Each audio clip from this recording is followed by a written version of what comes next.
When Emily opened the inheritance box from her father, she never expected that an old landscape painting would be all he left her, while her brother received three valuable properties. "This piece of junk," Jason, her husband, roared as he threw the painting to the floor. The frame cracked and a mysterious key fell out. This key would not only unlock a family secret her family had protected for 4 generations, but would lead to one of the greatest cover-ups in American art history. The sky above Oak Ridge, Pennsylvania hung low and gray as if the heavens themselves were in mourning. It had been that way since William Harrington's funeral 3 days ago, an unrelenting damp gloom that seeped into every corner of the town. Emily Harrington stood at the window of the Blackwell and Associates law office, watching raindrops trace jagged paths down the glass. The weather matched her mood perfectly, a heavy, persistent sadness that showed no signs of lifting. Behind her, the antique grandfather clock ticked away with solemn precision. The office was all dark wood paneling, leather-bound law books, and the faint smell of pipe tobacco that no amount of modern air fresheners could ever quite eliminate. Mr. Blackwell Sr. had been their family attorney for 40 years, and his office remained frozen in time, much like the man himself. "Mrs. Harrington, Mr. Harrington, I'm ready for you now." Emily turned from the window. At 40, she carried herself with the quiet dignity of someone who valued substance over show. Her chestnut hair was pulled back in a simple bun, her clothes modest but well-made, the wardrobe of a woman who restored centuries-old books and documents for a living. She was used to handling fragile things with care. Her brother Robert, 5 years her senior, rose from his chair with the practiced confidence of a man accustomed to boardrooms and business deals. His charcoal suit was impeccably tailored, his silver watch worth more than Emily's car. He'd flown in from Chicago just yesterday, having been too busy with important business matters to help with the funeral arrangements. "Emily," he acknowledged with a curt nod, gesturing for her to go first. She walked past him into Mr. Blackwell's inner office, catching a whiff of his expensive cologne. Robert had always been this way, polished, ambitious, impatient. The golden child who'd left Oak Ridge behind for bigger things, while Emily had stayed caring for their father in his final years. Jason Reynolds, Emily's husband, followed behind them. He was a handsome man, in his early 40s, with the build of someone who'd played college football, but had since surrendered to desk work and weekend beers. As a mid-level manager at Oak Ridge Construction, he carried himself with the strained dignity of someone who believed he deserved more than life had given him. His suit bought specially for the funeral already looked uncomfortable on his frame. Mr. Blackwell sat behind a massive oak desk that had likely been there since the Truman administration. At 78, he was a living relic of old-school professionalism. Bow tie, perfectly centered silver hair, precisely combed half-moon reading glasses perched on his nose. "Please sit down," he said, gesturing to the chairs before his desk. His voice carried the weight of decades of solemn announcements. They sat, Emily and Jason on one side, Robert on the other.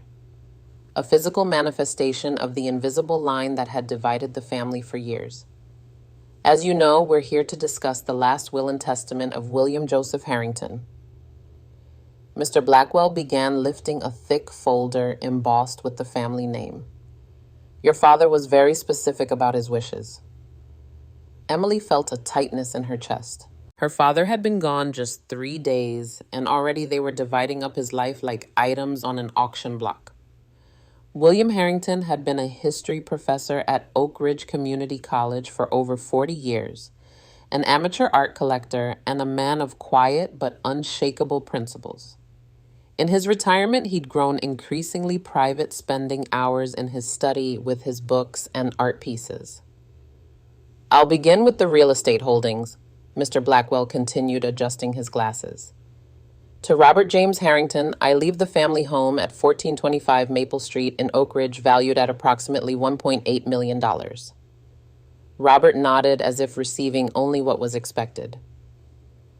"Additionally, to Robert James Harrington, I leave the lakeside property at 78 Shore Drive, Lake Erie, valued at approximately $3.5 million. Emily noticed Jason's posture stiffening beside her. his hands resting on his knees, curled into loose fists. And finally, to Robert James Harrington, I leave the Lancaster County farm property consisting of the main house, barn structures, and 50 acres of land, valued at approximately $2.7 million. The silence in the room grew heavier. Emily kept her eyes forward, feeling Jason's growing tension like heat radiating from a furnace. Robert maintained his composed expression, but the faint smile at the corner of his mouth betrayed his satisfaction. Mr. Blackwell cleared his throat and turned a page. Now, to Emily Catherine Harrington. He continued, his voice softening almost imperceptibly. I leave the autumn landscape painting by an unknown artist in an oak frame, the only thing that ever truly mattered to me. The words hung in the air like dust motes. Emily blinked, processing what she'd just heard. The painting, that dark, somber piece that had hung in her father's study for as long as she could remember. A simple forest scene with muted browns and grays, nothing remarkable to the untrained eye. It had been a fixture in their home like the grandfather clock or the old leather armchair. Robert let out a small, almost inaudible scoff. That's it. Jason's voice broke the silence, incredulous. A painting, while he gets 3 properties worth millions. Mr. Blackwell looked up, his expression unchanged. That is correct, Mr. Reynolds. Additionally, there are some personal effects that are detailed in the appendix, but the major assets have been distributed as I've read. Emily placed a gentle hand on Jason's arm, feeling the tension in his muscles. It's fine, she said quietly. It's not fine, Jason replied, his voice tight. It's not even close to fine. Your father was of sound mind when he prepared this will, Mr. Blackwell said firmly. It was updated just last year, and I personally witnessed his signature along with 2 other witnesses. Robert cleared his throat. Well, I think Dad's wishes are clear. I'll need copies of all the property documents, Mr. Blackwell. I'm planning to list the Lake Erie property immediately. Of course, the lawyer nodded. I've prepared everything you'll need. Emily sat in silence, feeling oddly disconnected from the conversation swirling around her. She wasn't surprised, not really. Her father had always had his reasons for everything he did, and she'd learned long ago to trust his judgment even when she didn't understand it. The painting had been special to him. He would often stand before it in the evenings, scotch in hand, lost in thought. The meeting concluded with signatures and handshakes. Robert left quickly, mentioning a business call he couldn't miss. Emily took the painting, wrapped carefully in brown paper by Mr. Blackwell's assistant. It wasn't large, perhaps 2 feet by 3 feet, but the old oak frame made it heavier than it looked. The rain had intensified when they stepped outside. Jason walked ahead to get the car, leaving Emily standing under the awning of the law office, clutching her father's painting to her chest. He always did favor Robert, Jason said bitterly once they were driving home. Raindrops pounded the windshield and the wipers squeaked rhythmically. But this is beyond favoritism. It's cruel. Emily watched the familiar streets of Oak Ridge pass by. The hardware store where her father used to buy his supplies, the diner where they'd had Sunday breakfasts, the library where she'd first discovered her love of old books. Dad loved this painting, she said simply. He must have had his reasons. Reasons? Jason scoffed, knuckles white on the steering wheel. What reason could possibly justify giving your son millions and your daughter a worthless old picture? Emily didn't answer. There was no answer that would satisfy Jason right now. His anger was a living thing in the car, with them filling the space between them like smoke. Their house was modest compared to the family home Emily had grown up in. A 2-story colonial in a decent neighborhood. Jason had always talked about moving up, getting something bigger, more impressive. Just wait until your dad, he'd say, letting the implication hang. Well, now they knew. Inside, Emily carefully set the painting against the wall in the living room. She hadn't unwrapped it yet, feeling that it deserved some ceremony, some moment of respect. Jason disappeared upstairs, returning minutes later in jeans and a t-shirt, his funeral suit discarded. He held a glass of whiskey, the bottle tucked under his arm. His face was flushed, eyes bright with anger. Go ahead, he said, gesturing with the glass toward the painting. Let's see this precious inheritance. Emily hesitated, then carefully began removing the brown paper. The painting emerged slowly, a darkened landscape showing a forest in autumn, a gray sky above mountains in the distance. Nothing spectacular to the untrained eye, just a moody pastoral scene from another time. But it had been her father's most prized possession. This, Jason's voice cracked with disbelief. This is what he left you instead of a share in the properties. It meant something to him, Emily said softly, running a finger along the aged oak frame. It meant he didn't think you deserved what your brother got, Jason countered, draining his glass and pouring another. It meant he thought you were worth less. That's not true, Emily said, feeling the first sparks of her own anger. You didn't know him like I did. I knew him well enough, Jason snapped. I knew he was a pretentious old man who thought nobody was good enough for his precious collection or his precious daughter. I put up with his condescension for 15 years thinking someday it would pay off. Is that what our marriage has been to you, an investment with a payoff? Emily's voice was quiet but sharp.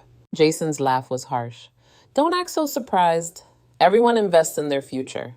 I invested in this family, in this marriage, in being the dutiful son-in-law. And what do I get? A painting. He spat the last word like it was poison. He crossed the room in 3 quick strides and grabbed the painting from where it leaned against the wall. Jason, don't. Emily reached for it, but he held it away. What's it worth, huh? A few hundred, maybe 1,000 if we're lucky. While your brother walks away with $8 million in real estate. His voice rose with each word. Put it down, Emily said, trying to keep her voice steady. It's not about the money.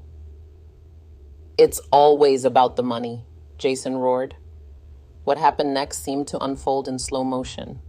Jason raised the painting above his head and brought it down hard, smashing it against the edge of the coffee table. The sound of splintering wood filled the room. The oak frame cracked at the corner and a piece broke free entirely. There, Jason said, his breath coming in short bursts. That's what I think of William Harrington's precious painting. He threw the damaged painting at Emily's feet. You and this piece of junk deserve each other, he snarled. Then he grabbed his keys and jacket and stormed out, slamming the door so hard the windows rattled. Emily stood frozen, staring at the painting on the floor. The beautiful old frame was cracked, a jagged line running through the corner. Slowly she knelt down, hands trembling as she picked it up. Tears blurred her vision, but she blinked them away, refusing to let them fall. As she lifted the painting, something small and metallic fell from the broken corner of the frame, with a soft clink against the hardwood floor. Emily paused, looking down at the object. It was a key, old and made of brass tarnished with age. Not a modern key, but something antique with an ornate bow and a simple shaft. Emily set the painting carefully on the coffee table and picked up the key, turning it over in her palm. It was heavy for its size, solid and well-crafted. In the light from the table lamp, she noticed something engraved on the bow of the key. Squinting, she made out the words, Liberty Trust Depository 1926. Emily stared at the key, her mind racing. Liberty Trust. The name sounded vaguely familiar, but she couldn't place it. Why would her father hide a key in the frame of his beloved painting? And what did it open? She glanced at the damaged painting, feeling a strange mix of emotions, grief for her father, anger at Jason, and now a growing curiosity about what her father might have been keeping from her. The front door remained closed. Jason wouldn't be back tonight. His pattern after their fights was predictable. He'd go to O'Malley's pub, drink too much crash at his friend Dave's place, and return tomorrow with a half-hearted apology and expectations that everything would return to normal. But nothing felt normal anymore. Her father was gone.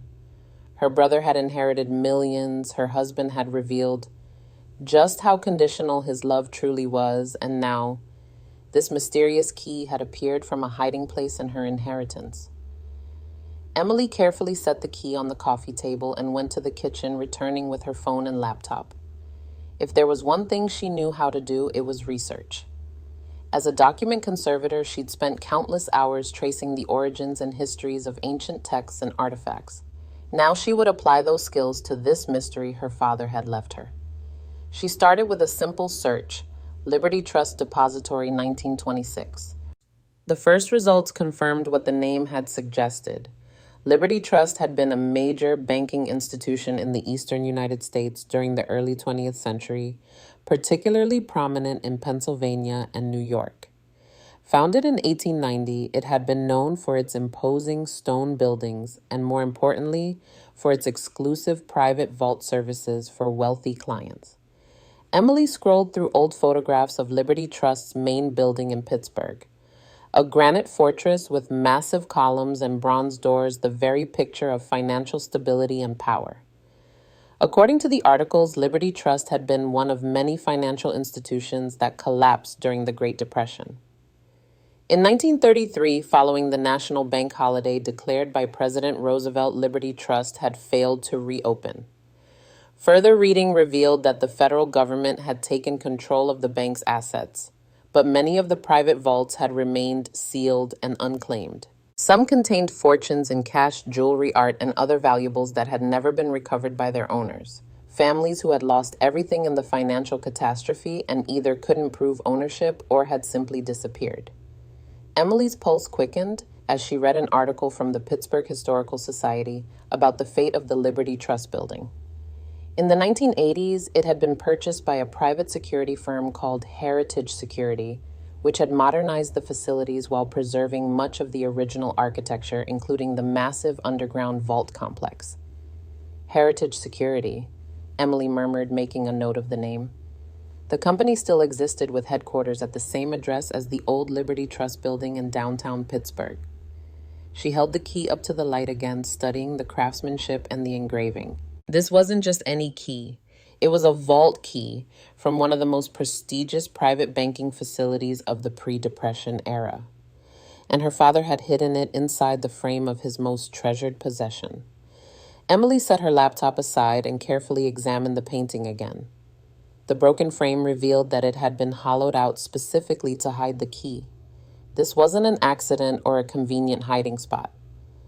Her father had deliberately concealed this key in a place where few would think to look. She turned her attention to the painting itself. In the soft lamplight, the autumn landscape seemed darker than she remembered from her father's study. The trees were rendered in muted browns and deep reds, the sky a leaden gray. It was skillfully done, but somber in tone, not the kind of painting most people would choose as their most precious possession. Emily had always assumed her father valued it for sentimental reasons. Perhaps it reminded him of her mother, who had passed away 20 years earlier. But now, with the discovery of the key, she wondered if there was more to it than that. She checked the time, just past 9 p.m. Too late to do anything more tonight, but tomorrow. Tomorrow she would start finding answers. Emily slept fitfully that night, alone in the bed she usually shared with Jason. Her dreams were a confused jumble of images. Her father standing before the painting, the key turning in an enormous lock, dark vault corridors stretching endlessly before her. She woke early before the sun had fully risen. The house was silent, confirming that Jason hadn't returned. Emily made coffee and sat at the kitchen table, forming a plan. First, she would reach out to someone who might understand the significance of the key and the painting. Someone who had known her father well, Dr. Jonathan Grant was a professor of art history at Oak Ridge College, where her father had taught for decades. More importantly, he had been one of William Harrington's closest friends. If anyone would know about her father's interest in the painting or the significance of the key, it would be Dr. Grant. Emily called his office at the college, relieved when he answered on the second ring. Dr. Grant, it's Emily Harrington. Emily, my dear. His voice was warm and gravelly, the product of 68 years of life and a former pipe-smoking habit. I've been thinking about you. How are you holding up? I'm managing, she replied. Dr. Grant, I need to speak with you about something important, something related to Dad. Could I come by your office today? There was a brief pause. Of course, I have a class until 11, but I'm free after that. Shall we say 11:30? Perfect. And Dr. Grant? I'll be bringing something with me. Two things, actually. Now you've piqued my curiosity, Emily. I'll see you at 11:30. Emily spent the morning carefully wrapping the damaged painting and securing the key in a small velvet pouch she used for transporting delicate artifacts from her restoration work.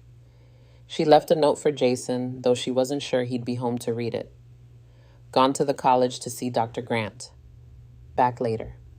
The Oak Ridge College campus was quiet, being summer term.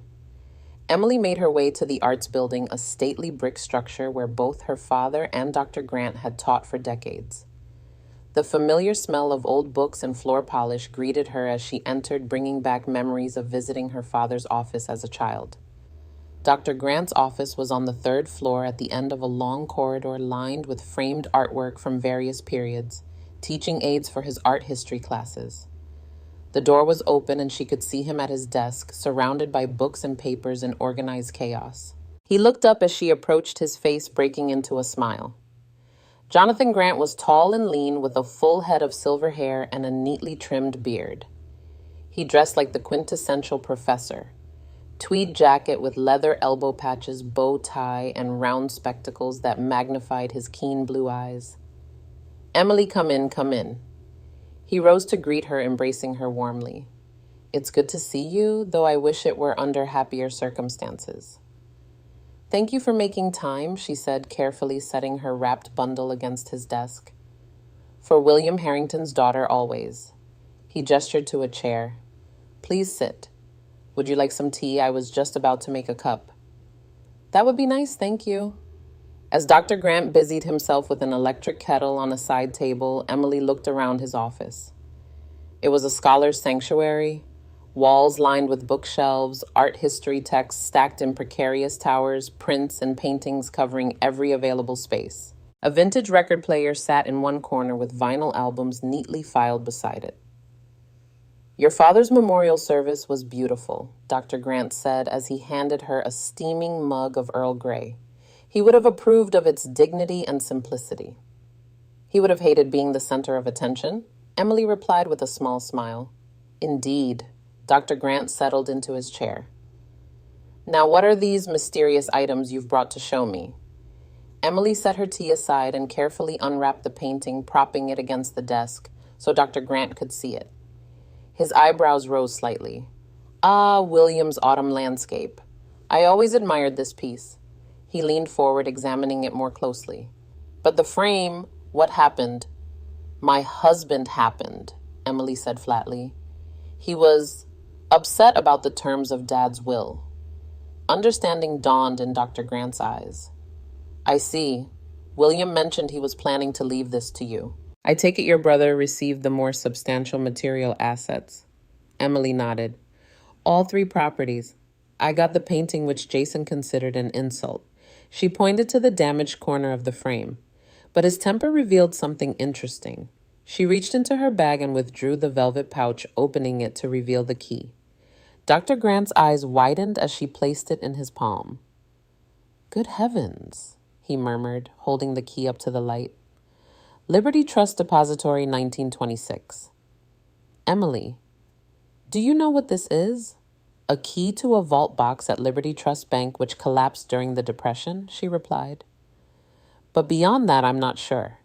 Why would Dad hide it in the painting frame, and why leave me just the painting when he had millions in real estate?"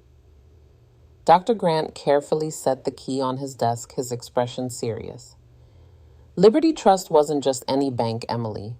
It was the financial fortress of America's industrial elite before the crash. The Carnegies, the Mellons, the Fricks. They all kept valuables in Liberty Trust's vaults." He picked up the key again, examining the numbers stamped into the metal. "This is a high-security vault key, the kind used for their most exclusive clients. These vaults required 2 keys to open, one held by the client, one by the bank." "The bank that went under in 1933, Emily said. "Precisely. But here's where it gets interesting. The Liberty Trust building in Pittsburgh was purchased in the 1980s by a company called Heritage Security. They took over the vault facilities and honored the original contracts. Some of those old vaults are still there, still locked, still waiting for both keys to turn." Emily leaned forward. "So if I went to Heritage Security with this key?" They might have the matching key to whatever vault your father had access to. Dr. Grant finished. But Emily, this raises more questions than it answers. How did William come to possess a Liberty Trust vault key from 1926? He wasn't even born until 1947. It must have been passed down, Emily reasoned. From his father, maybe his grandfather. Perhaps, Dr. Grant nodded. But why keep it hidden, and why in this particular painting? He turned his attention back to the landscape. You know, I always wondered about William's attachment to this piece. It's competently executed, but hardly a masterwork. Not the kind of painting that typically commands such devotion. He stood up and carried the painting to the window, examining it in the natural light. The artist is unknown, correct? As far as I know, Emily replied. Dad never mentioned a name.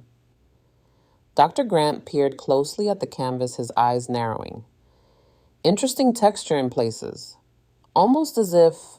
He set the painting down and went to a cabinet, returning with a magnifying glass and a small pen light. May I? Emily nodded, watching as he bent over the painting, examining it inch by inch with the magnifying glass occasionally illuminating areas with the pen light at an angle. Emily, he said after several minutes, his voice tight with excitement. I believe this painting has another layer beneath the surface we see. What do you mean? Look here. He directed her attention to a small area in the lower right corner, shining the light across it at a sharp angle. See how the texture differs. The brushstrokes underneath don't match the direction of the visible strokes. And here, he moved to another section. The craquelure pattern is inconsistent. Emily looked where he indicated, seeing what her trained conservator's eye had missed. Subtle but definite signs of another painting beneath the visible landscape. Are you saying this is painted over another work? I strongly suspect so. Dr. Grant straightened up. It's not uncommon. Artists often reused canvases, especially during economically challenging times. But combined with the hidden key, he shook his head slowly. William must have known. That would explain his attachment. He reached for a small toolkit on his shelf and selected what looked like a miniature scalpel. With your permission, just a tiny sample from the edge where it won't be noticed. Emily hesitated, then nodded. Dr. Grant carefully scraped a minute flake of paint from the very edge of the canvas where it met the frame. He transferred it to a small glass slide and placed it under a portable microscope on his desk. Come look, he invited after adjusting the focus. Emily peered through the eyepiece. The sample was magnified many times, revealing distinct layers of paint. The top layer was a dull brown, but beneath it, clearly visible, was a brilliant blue. Not just any blue, but a vibrant cobalt that seemed to glow even in this tiny flake. Cobalt blue, Dr. Grant confirmed. Expensive, high-quality pigment. Not something an unknown artist would typically use for a somber landscape. Emily, I believe your father's painting may be hiding something far more valuable than a key. Emily straightened up, her mind racing. We need to see what's in that vault. Indeed we do. Dr. Grant carefully returned the painting to its wrapping. Heritage Security is still operating out of the old Liberty Trust building in Pittsburgh. It's about an hour-and-a-half drive from here. I'd suggest we go immediately before your husband has any more destructive outbursts. Emily felt a surge of determination. Let's go. I'll drive. As they left the office, Dr. Grant carrying the wrapped painting and Emily clutching the velvet pouch with the key, neither noticed the figure who had been standing just outside the door, listening to their conversation, before quietly slipping away down the corridor. The drive to Pittsburgh gave Emily time to process everything.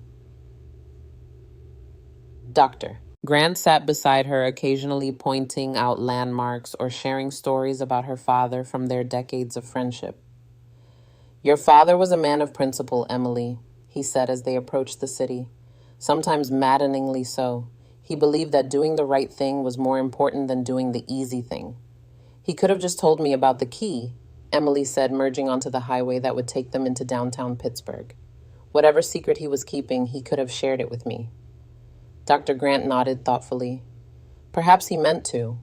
Or perhaps he believed that some truths need to be discovered rather than simply received. William always did have a flair for the dramatic in his teaching, revealing information layer by layer, allowing his students to make the connections themselves.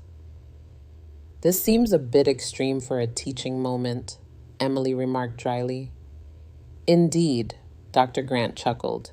"But knowing your father there must be a good reason for his approach." They arrived in downtown Pittsburgh just after 1 p.m. The old Liberty Trust building stood on Fifth Avenue, a massive granite structure with Corinthian columns and bronze doors that had been maintained in their original glory. The only indication that it was no longer a bank was the modern sign above the entrance, Heritage Security, Private Vault Services, since 1984. Emily parked in a nearby garage, and they walked back to the building, the painting carefully wrapped and carried by Dr. Grant, the key secure in Emily's purse. The lobby retained much of its 1920s grandeur. Marble floors, high ceilings with intricate moldings, brass fixtures polished to a warm glow. But modern security systems were evident everywhere: cameras, electronic access points, uniformed guards. At the reception desk, a young woman with a crisp suit and professional smile greeted them. "Welcome to Heritage Security. How may I assist you today?" Emily took a deep breath. "I have a key to a Liberty Trust vault," she said, keeping her voice low. "I believe you may have the corresponding key." The receptionist's smile didn't waver, but her eyes showed a flicker of surprise. "One moment, please." She picked up a phone and spoke quietly into it, then turned back to them. "Mr. Sullivan will be right with you. Please have a seat." They sat in leather chairs that were modern but designed to complement the historical aesthetic of the building. After a few minutes, a door opened and a man in his early 60s approached. Victor Sullivan was tall and fit, with salt and pepper hair cut military short and a bearing that suggested law enforcement or military background. His tailored suit couldn't quite hide the alertness of someone used to assessing threats. "I'm Victor Sullivan, Security Director," he introduced himself, shaking their hands firmly. "I understand you have a Liberty Trust key. Those are quite rare these days." Emily nodded and carefully withdrew the key from her purse, handing it to him. Sullivan examined it closely, turning it over in his hands with the care of someone handling a museum artifact. "Box 478. He read from the numbers stamped on the key. "May I ask how you came to possess this?" "It belonged to my father, William Harrington," Emily explained. "He recently passed away and left it to me. Well, sort of. It was hidden in the frame of a painting he left me." Sullivan's eyebrows rose slightly. "I see. And your name is?" "Emily Harrington. This is Dr. Jonathan Grant, a friend of my father's." Sullivan handed the key back to Emily. "Ms. Harrington will need to verify a few things before we can access the vault. Do you have identification and any documentation of your father's ownership?" Emily produced her driver's license and the copy of her father's will that Mr. Blackwell had provided. Sullivan reviewed them carefully. "Wait here, please." He disappeared through the door he'd come from. "They're being cautious," Dr. Grant murmured. "As they should be. These vaults often contain items of extraordinary value." After about 15 minutes, Sullivan returned. "Everything appears to be in order, Ms. Harrington. Our records confirm that Box 478 is registered to William Harrington. The annual fees have been paid regularly since 1984 when we took over the facility." Emily's eyes widened. Her father had been maintaining this vault for nearly 40 years. "If you'll follow me," Sullivan continued, "I'll take you to the vault level." They followed him through a secure door, down a corridor, and into an elevator that required both a key card and a fingerprint scan to operate. As they descended, Emily felt her heart rate increasing. Whatever her father had hidden, they were getting closer to discovering it. The elevator opened onto a vast underground chamber. The original Liberty Trust vault area, now modernized with additional security systems, but still recognizably from another era. The ceiling was high and domed with decorative metalwork. The walls were lined with vault doors of various sizes, from small safe deposit boxes to room-sized secure storage.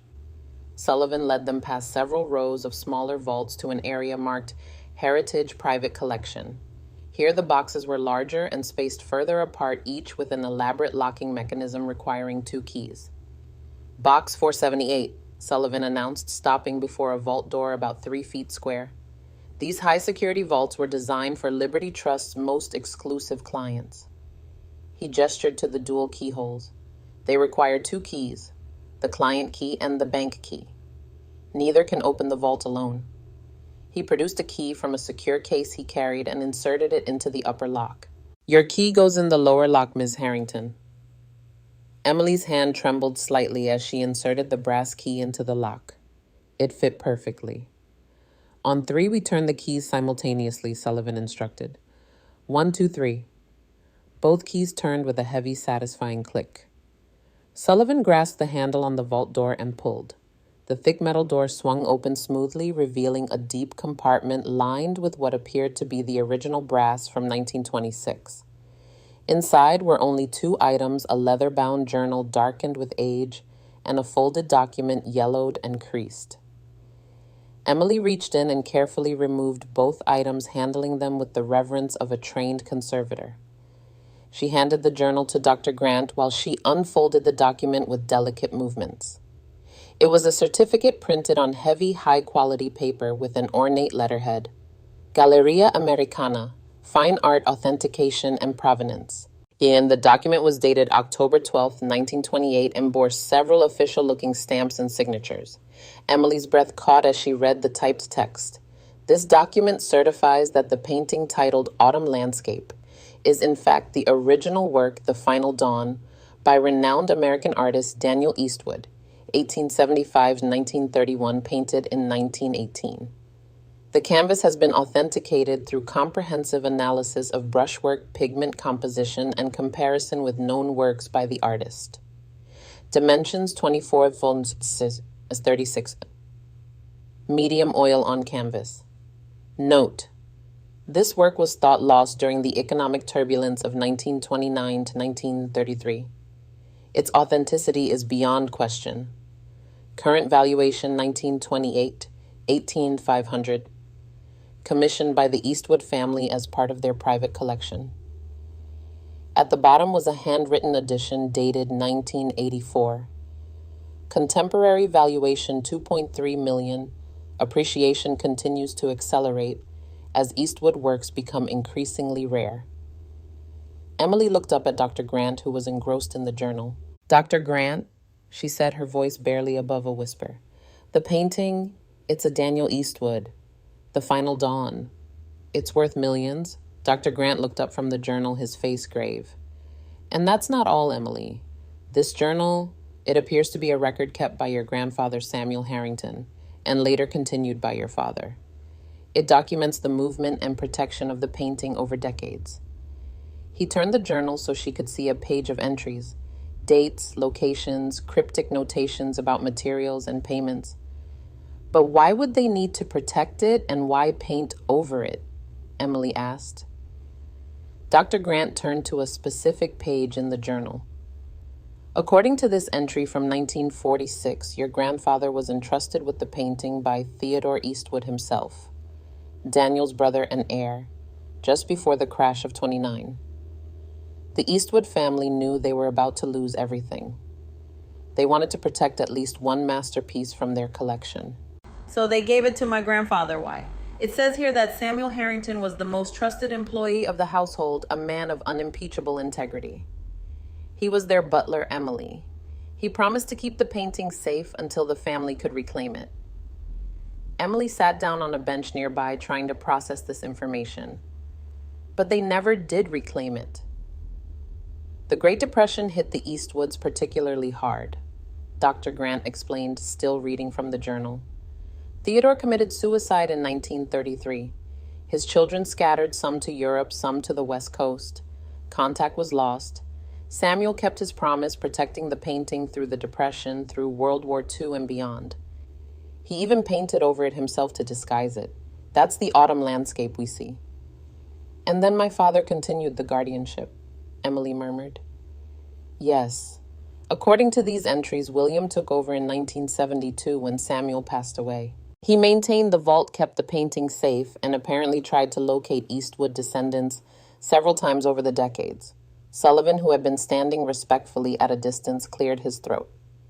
Ms. Harrington, I don't mean to intrude, but if that document is authenticating what I think it is, you should be aware that there are security implications. Daniel Eastwood's works are among the most valuable American paintings of the early 20th century. The Final Dawn has been listed as lost for nearly a century. Emily looked up at him.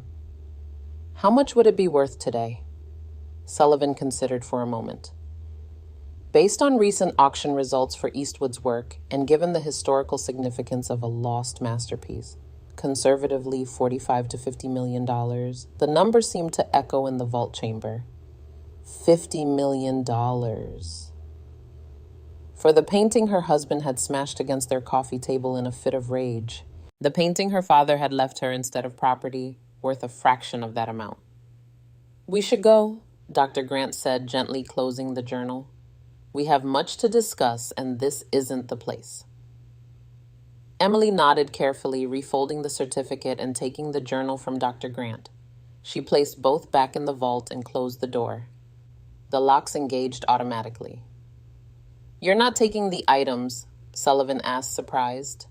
Not yet, Emily replied. They're safer here for now. She didn't voice her concern that Jason might still be angry enough to destroy anything associated with her father's insulting inheritance. As they rode the elevator back to the main level, Emily's mind was spinning with questions. Why hadn't her father simply told her about the painting? Why create this elaborate puzzle? And now that she knew the truth, what was she supposed to do on the drive back to Oak Ridge, Doctor? Grant was uncharacteristically quiet, allowing Emily space to process everything they discovered. It was only as they approached the outskirts of town that he spoke. Emily, there's something in the journal you should know about. Something I didn't mention in front of Mr. Sullivan. Emily glanced at him, then back at the road. What is it? The last entry dated about a year ago. It's a letter to you from your father. Dr. Grant paused. He wrote that he'd taken out mortgages on all 3 properties, the family home, the lake house, and the farm. Large mortgages. Emily felt a chill run down her spine. How large? According to the journal, approximately $42 million total. What? Emily nearly swerved, then steadied the car. That's impossible. Those properties aren't worth that much combined. He leveraged them repeatedly over the years, taking maximum equity each time. The journal indicates he used his reputation and long-standing relationships with certain banks to secure the loans. But why would he do that? Where did all that money go? Dr. Grant sighed heavily. The journal doesn't specify, but there are hints.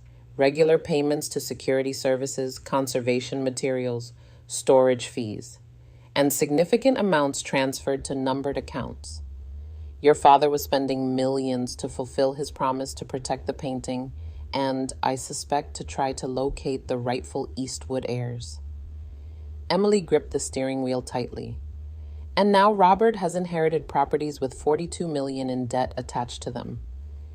Yes, and according to the journal, no payments have been made in the past 6 months. Your father knew he was dying, Emily. He knew what would happen. He set Robert up to inherit a financial disaster, Emily whispered, while giving me a painting worth $50 million. A painting whose true value is hidden, Doctor, Grant reminded her. Just as your father hid the key, he's left you to decide what to do with this knowledge. As they pulled into the Oak Ridge College parking lot where Dr. Grant had left his car, Emily felt the weight of her father's legacy settling on her shoulders. The simple inheritance of a painting had become something far more complex. A test of character, a moral puzzle, a responsibility she wasn't sure she was prepared to handle. What should I do? She asked softly. Dr. Grant gathered his belongings and opened the car door. That, my dear, is something only you can decide. But whatever you choose, I suggest you keep this discovery to yourself for now, at least until you've had time to think it through. As she watched him transfer the wrapped painting to his own car, Emily nodded. You'll keep it safe. With my life, he promised. Call me when you've decided your next step. Emily drove home slowly, her mind replaying everything she'd learned. The house was dark when she arrived. Jason still hadn't returned. She checked her phone and found 3 missed calls from Robert. No messages, just calls. That wasn't like him. As she unlocked her front door, Emily had no idea that her brother had just received some very unwelcome news about his inheritance, or that her husband had been watching her all day, following her movements, his resentment growing with each passing hour. The stage was set for confrontation, with a fortune hanging in the balance and a century-old promise about to be tested. The key that had fallen from a broken picture frame had unlocked more than a vault. It had unlocked a legacy of secrets, loyalty, and hidden value that would soon push everyone in Emily's life to reveal their true selves, for better or worse. The call came at 8:47 the next morning. Emily was in the kitchen, mechanically going through the motions of making coffee. She hadn't slept well. Jason still hadn't come home, and her mind had been too full of revelations to find rest. The phone's harsh ring cut through the silence like a knife. Robert's name flashed on the screen. Emily took a deep breath before answering. Robert? What the hell did you know about this? His voice was tight with barely controlled fury. About what? Emily asked, though she already knew. Don't play dumb with me, Emily. The mortgages. The debt. All 3 properties are underwater to the tune of $42 million. $42 million. The bank representative was waiting for me at the lake house yesterday. 6 months of missed payments, foreclosure proceedings about to begin. Emily closed her eyes, leaning against the counter. Despite Dr. Grant's warning hearing, it confirmed made her stomach clench. I didn't know until yesterday, she said truthfully. I found out after the will reading. Bullshit, Robert spat. You were Dad's little shadow. He told you everything. You must have known he was setting me up for financial ruin while you got off with a worthless painting. The irony of his statement wasn't lost on Emily, but she kept that knowledge to herself. I swear, Robert, I didn't know about the loans. Then why would he do this? Robert's voice cracked slightly. Why leave me properties drowning in debt? I don't know, Emily lied. Maybe he thought you could handle it. You're the financial genius in the family after all. Don't patronize me. The edge in his voice sharpened. This isn't some minor setback. This is catastrophic. My name is on those properties now. My credit, my reputation. I could lose everything of my own trying to deal with this mess. Emily remained silent, unsure what to say that wouldn't reveal too much. We need to sell Dad's apartment, Robert said abruptly. It's not included in the will specifically, which means it falls under general estate assets. If we sell it, we might cover at least some of the immediate debt. The apartment was small, a 1-bedroom in downtown Oak Ridge where their father had moved after selling the family home to Robert years ago. It wasn't worth much, but it had been their father's sanctuary, filled with his books and the few personal items he'd kept when downsizing. No, Emily said, surprising herself with the firmness in her voice. What do you mean, no? Robert's tone was dangerously quiet. I mean, no, Robert. That apartment was Dad's home. I'm not ready to sell it yet. You don't get to make that decision alone. Neither do you, Emily countered. The will's in probate. Nothing can be sold right now anyway. There was a long pause, and Emily could almost hear Robert's mind working, calculating. Something's different about you, he finally said. The Emily I know would be falling all over herself to accommodate everyone. What changed? Dad died, she replied simply. That changes a person. Another pause. This isn't over, Robert said. I'm not going down because of Dad's financial insanity. One way or another, I'm going to fix this with or without your help. The line went dead.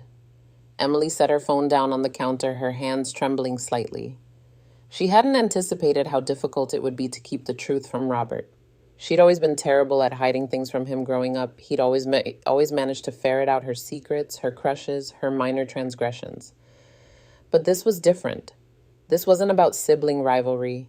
This was about honoring her father's wishes until she understood what he truly wanted her to do with the painting and its history. The front door opened and closed with a soft click.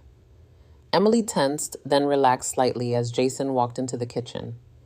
He looked rough, unshaven circles under his eyes, the same clothes he'd been wearing when he stormed out. "You're back," she said neutrally. "It's my house, too," he replied, his tone matching hers. Emily turned back to the coffee maker, pouring a cup. "Want some?" "Sure."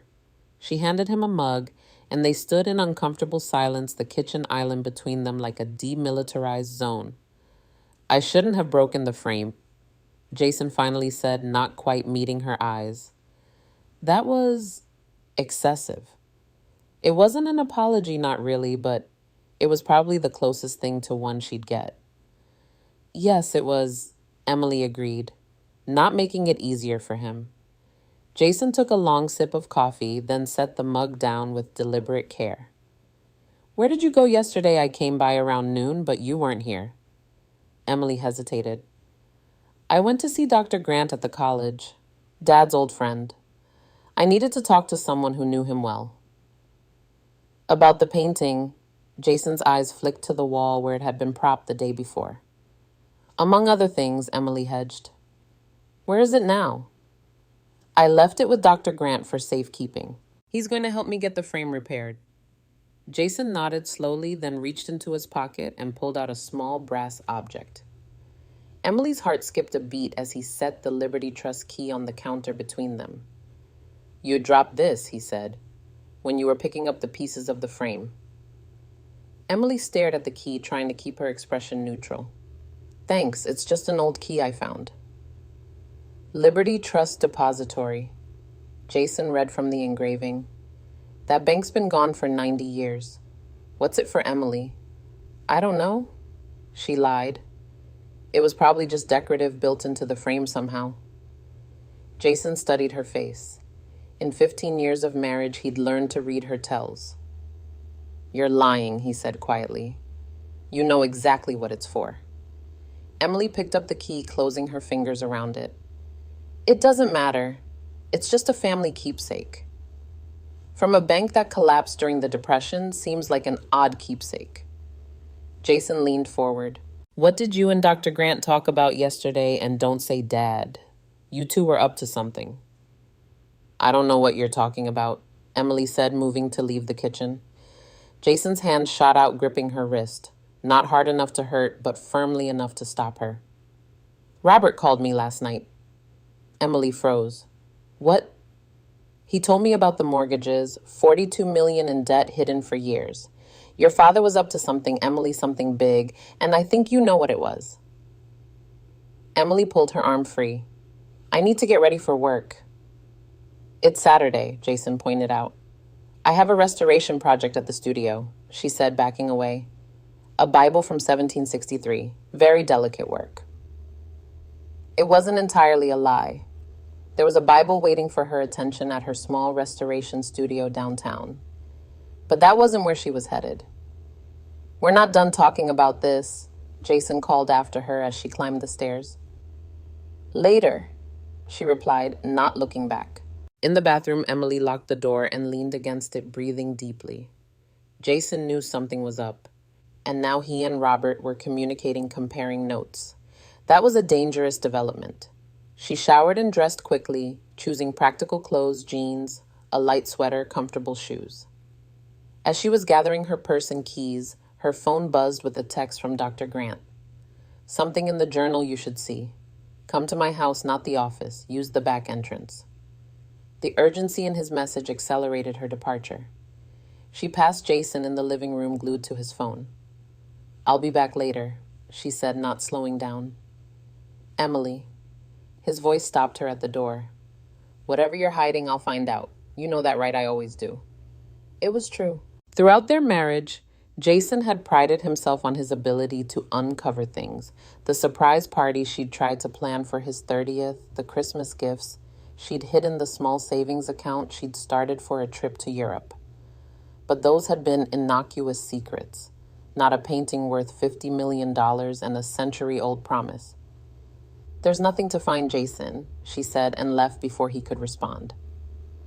Dr. Grant lived in a century-old Victorian on the outskirts of Oak Ridge, a house that perfectly matched its occupant's scholarly, slightly eccentric, filled with history and character. Emily parked on a side street and walked to the back entrance as instructed through a garden that was a charming mix of scholarly neglect and unexpected flourishes of beauty. He opened the door before she could knock. "Come in quickly," he said, glancing past her as if expecting to be watched. The interior of Dr. Grant's home was exactly as Emily had always imagined it, every available wall space lined with bookshelves, framed maps, and art prints covering what little wall remained visible. The furniture was an eclectic mix of periods and styles united by a common thread of comfort and use. "Is something wrong?" Emily asked as he led her through the cluttered kitchen into his study. "I'm not sure," Dr. Grant replied, closing the study door behind them. "But I found something in your father's journal that we missed yesterday. Something significant." The painting was on an easel in the corner, still wrapped in protective material. The leather journal lay open on Dr. Grant's desk alongside a magnifying glass and several sheets of notepaper covered in his elegant handwriting. "After you left last night, I couldn't stop thinking about the journal," he explained, settling into his desk chair and motioning for her to take the one opposite. Something about the pattern of entries seemed deliberate, not just a record, but a code of sorts. "A code," Emily leaned forward. "Look here." Dr. Grant pointed to a series of entries from the 1980s. These notations, combinations of letters and numbers that appear regularly throughout the journal. I initially thought they were catalog references or insurance codes, but they don't match any standard format I'm familiar with. Emily studied the entries. They did seem unusually systematic for simple notes. But what really caught my attention was this. Dr. Grant continued, flipping to a page near the end of the journal. It's a loose sheet tucked into the binding. I almost missed it. He carefully extracted a small piece of paper yellowed with age and covered in what looked like a grid of letters and numbers. "A cipher key," Emily breathed, recognizing it from her work with historical documents. "Exactly.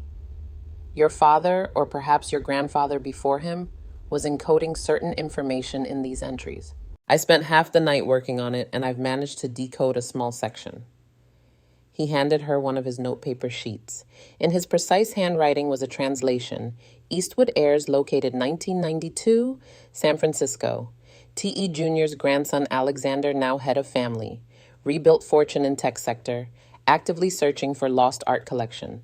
Hired investigators. Must remain vigilant. Emily looked up, her eyes wide. The Eastwoods survived, and they've been looking for the painting. For decades, apparently. Dr. Grant nodded. There are earlier entries that I haven't fully decoded yet, but they suggest your grandfather and father had several close calls, times when the Eastwoods nearly discovered the painting's whereabouts. "But why keep it from them?" Emily asked. "If they're the rightful owners and they clearly have the means to preserve it now, why not return it?"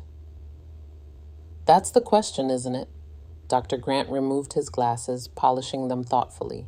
"The journal entries suggest your father was conflicted. There are references to verifying rightful claim and ensuring proper stewardship. I think he wasn't certain that these Eastwood descendants were the right ones to receive the painting." Emily frowned. "What do you mean?" "Well, according to what I've decoded so far, the original Theodore Eastwood entrusted the painting to your grandfather with specific instructions about its future handling.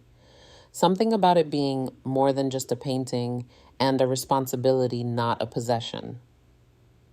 He replaced his glasses and fixed Emily with a serious look. "There's one more thing. The most recent entry about the Eastwoods, dated just last year, mentions that Alexander Eastwood has become increasingly aggressive in his search, using ethically questionable methods to recover other lost pieces of the family collection." "What kinds of methods?" "It doesn't specify, but your father wrote that he felt the painting would not be safe in such hands and that he needed to ensure its protection beyond my lifetime." Dr. Grant leaned back in his chair. I believe that's why he left it to you, Emily. He trusted you to make the right decision, whatever that might be. Emily stood and walked to the window, watching dust motes dance in the beam of sunlight cutting through the room. The weight of her father's trust felt simultaneously honoring and burdensome. There's more to decode, Dr. Grant said after a moment. It will take time, but I thought you should know this immediately, especially given your conversation with Robert this morning. Emily turned. How did you know about that? Robert called me right after he spoke with you. He's trying to build a case that your father was mentally unstable in his final years. He asked if I'd noticed any signs of dementia or paranoia. And what did you tell him? The truth that William Harrington was as sharp as ever until the end. But Robert is desperate, Emily. The foreclosure proceedings will become public knowledge soon. His reputation in the business community will be severely damaged. He'll come after the painting, Emily said, the realization crystallizing. He doesn't know its true value, but he knows it meant something to Dad. He'll try to use it as leverage somehow. Possibly, Dr. Grant agreed. But there's another more immediate concern. He reached for his laptop and opened it, turning the screen toward her. I did some research on Alexander Eastwood this morning. The screen showed a news article with a photograph of a distinguished-looking man in his mid-60s, silver-haired and immaculately dressed in a tailored suit. The headline read, Tech mogul recovers family's lost Rembrandt after decades-long search. Alexander Eastwood has made recovering his family's pre-Depression art collection his personal mission, Dr. Grant explained. He spent millions tracking down pieces that were sold off or disappeared during the financial collapse. According to this article, he's recovered 17 major works so far. And the final dawn would be the crown jewel, Emily murmured. The most valuable by far, and the one with the most personal connection, painted by his great-uncle, commissioned by his grandfather. He's been searching for it for 30 years. Emily skimmed the article, which detailed Eastwood's methodical approach to recovering his family's legacy, including hiring ex-FBI art crime specialists and offering substantial rewards for information. If he's been searching this long, what are the chances he doesn't already know about the Liberty Trust Vault? She asked.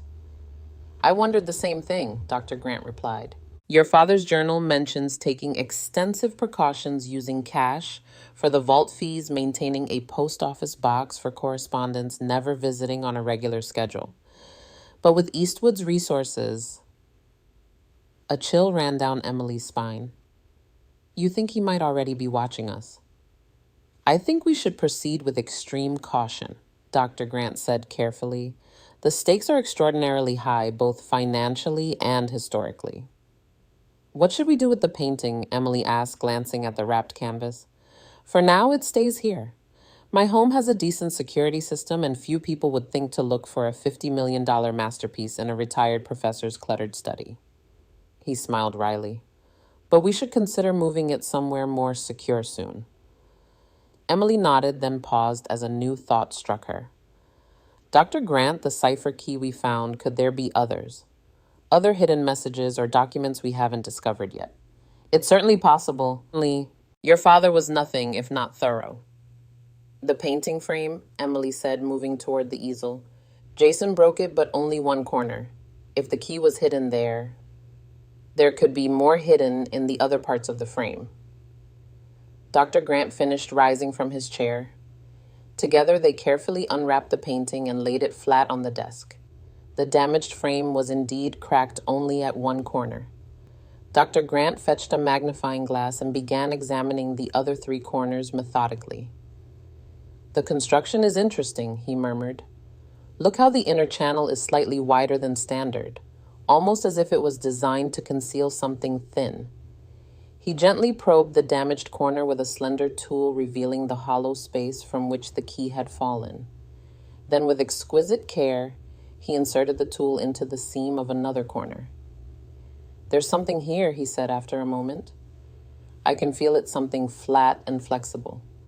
With painstaking precision, he worked the object free, a small square of what appeared to be waxed cloth, folded multiple times. Inside was a piece of paper brittle with age. Emily, with her conservator's training, carefully unfolded it using archival tweezers. It was a small page torn from a notebook covered in tight, cramped handwriting that she immediately recognized. "This is my grandfather's writing," she said softly. "I've seen it in old family documents." The note was dated June 17th, 1946. "To whoever finds this, the painting you possess carries both blessing and burden. It was entrusted to me by Theodore Eastwood in the darkest days before the crash, not merely for safekeeping, but for protection from those who would misuse its secret. The Eastwood fortune was built on more than steel and railroads. They were early investors in military technology that later proved devastatingly effective in the Great War. The final dawn contains within its very composition a coded blueprint that Theodore feared would fall into the wrong hands. I swore to protect it until a time when the world might be ready for such knowledge, or until it no longer posed a threat. That time has not yet come. Trust no one who claims Eastwood blood without first proving their character. The painting is not merely art, it is responsibility." Emily looked up at Dr. Grant, whose face had gone pale.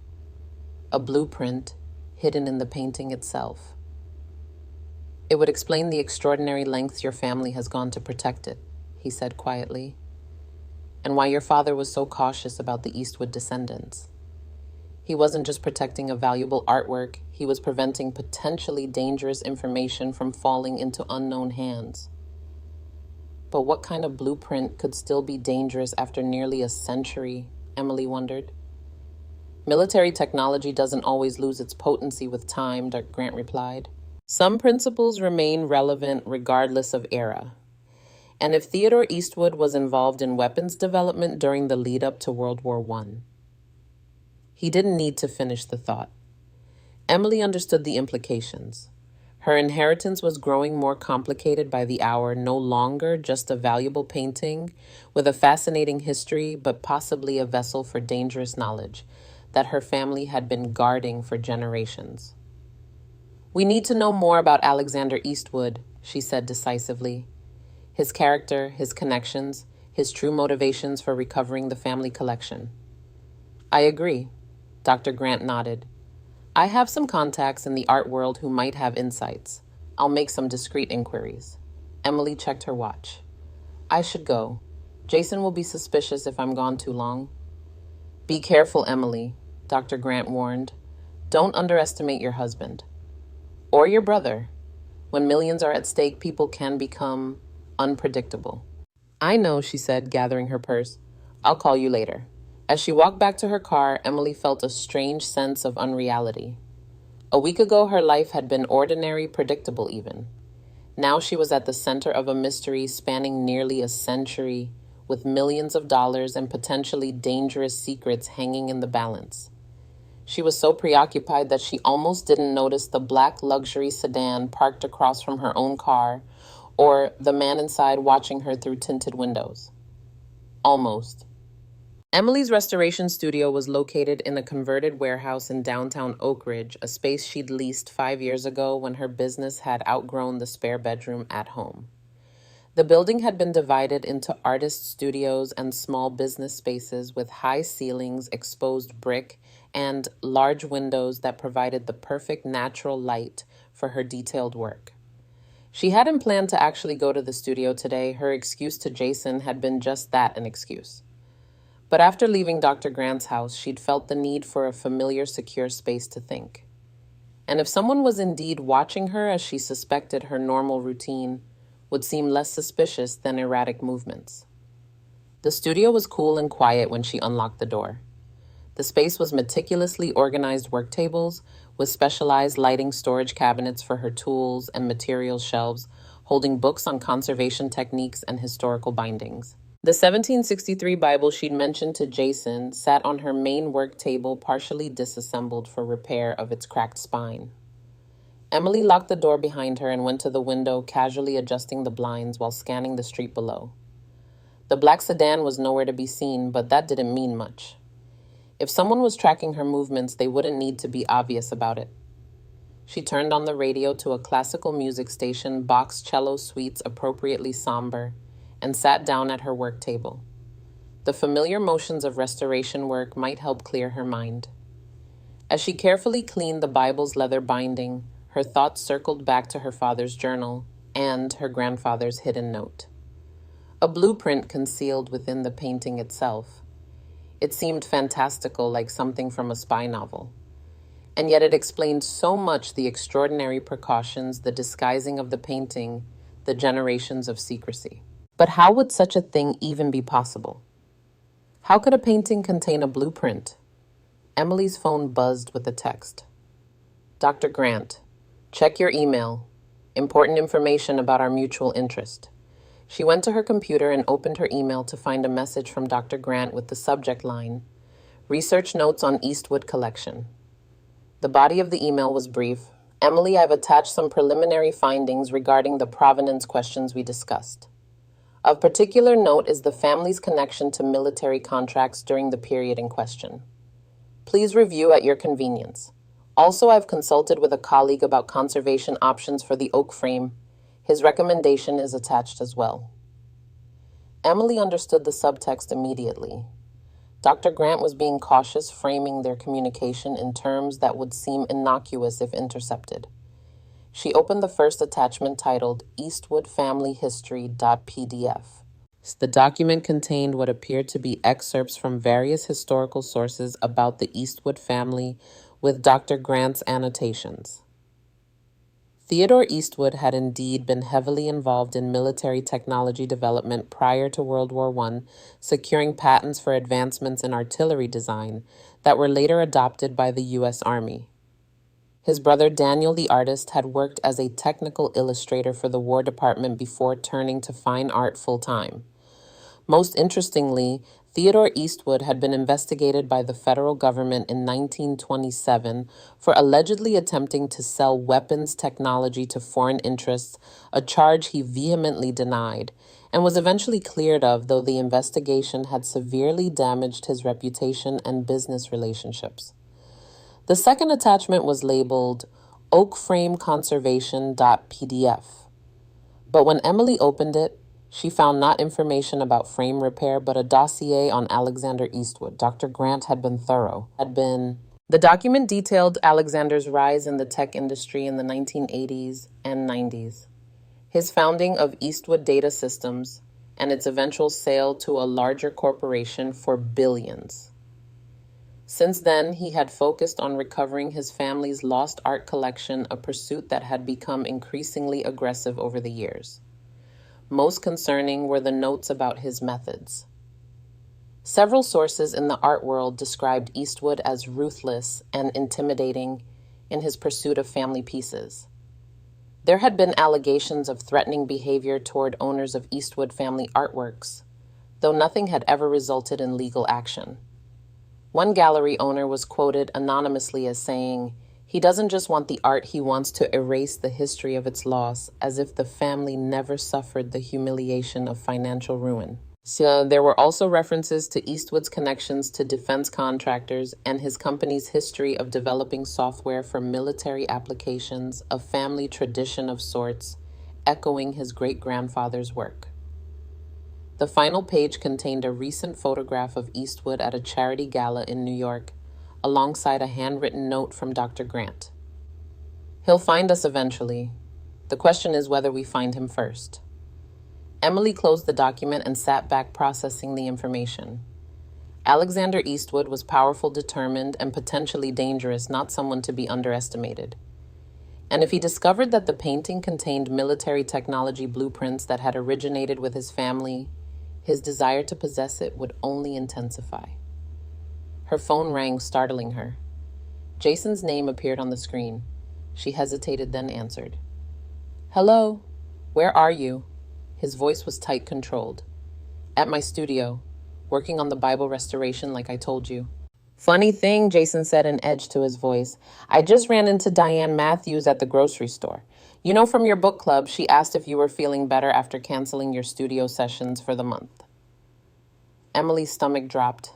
She'd completely forgotten that she'd postponed all client work after her father's diagnosis had taken a turn for the worse 3 weeks ago. "I'm not working on client projects," she improvised. "I'm just catching up on some personal restoration work. It helps me think." "You're lying again," Jason said flatly. "You've been lying a lot lately, since the will reading specifically." "I'm not having this conversation over the phone, Jason." "Fine. I'm on my way to your studio now. We'll talk in person." Before she could protest, he hung up. Emily quickly closed her email and cleared her browser history. She had maybe 15 minutes before Jason arrived. She texted Dr. Grant. "Jason coming to studio, suspicious? We'll call later." And then she turned her attention to the Bible on her work table, arranging her tools as if she'd been in the middle of actual work. She needed to appear genuinely engaged in restoration, not like someone who'd been researching century-old military technology and $50 million paintings. 13 minutes later, a sharp knock came at the studio door. Emily took a deep breath, steadied herself, and went to answer it. Jason stood in the hallway, his posture rigid with tension. Behind him, to Emily's surprise, was Robert, looking equally grim. "Family reunion," Emily said lightly, though her pulse had quickened at the sight of them together. "We need to talk," Robert replied, pushing past her into the studio. "All of us." Emily closed the door, a sense of foreboding settling over her. "What's this about?" "It's about Dad's secrets," Robert said, pacing the small space like a caged animal. "And what you know about them." "I've already told you what I know," Emily maintained, moving to stand behind her work table, a physical barrier between herself and the two men. "Stop it, Emily," Jason snapped. "Just stop with the innocent act. We know something's going on." "What are you talking about?" Robert pulled out his phone and held it up, showing her a photograph. It was grainy, clearly taken from a distance, but unmistakably showed Emily and Dr. Grant entering the Heritage Security Building in Pittsburgh. "You were followed," Emily realized aloud. "Not by us," Robert said. "This was sent to me anonymously this morning. Someone else is watching you, Emily. Someone who thought I'd be very interested to know that my sister was visiting a high-security private vault facility the day after our father's will was read." Emily's mind raced. Who would be tracking her movements and reporting to Robert? The answer came almost immediately: Alexander Eastwood. He must have been monitoring the Liberty Trust vault for years, waiting for someone to access it. "It's not what you think," she began, but Jason cut her off. "Then what is it?" he demanded. "What was in that vault? What are you and Grant hiding?" Emily looked from Jason to Robert, calculating. They knew something was hidden in the vault, but they didn't know what. They didn't know about the painting's true identity or value. She needed to give them something enough to satisfy their immediate suspicions without revealing the full truth. "Dad left a journal," she said finally. "Family history mostly. Dr. Grant is helping me understand some of the references. That's all." "A journal?" Robert repeated skeptically. "That's what you're hiding in a high-security vault.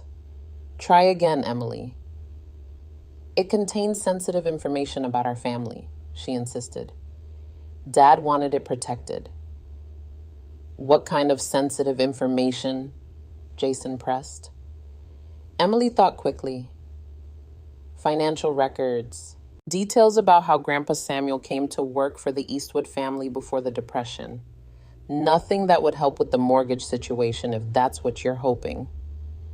"The Eastwoods," Robert's eyes narrowed. "The Tech family. What do they have to do with us?"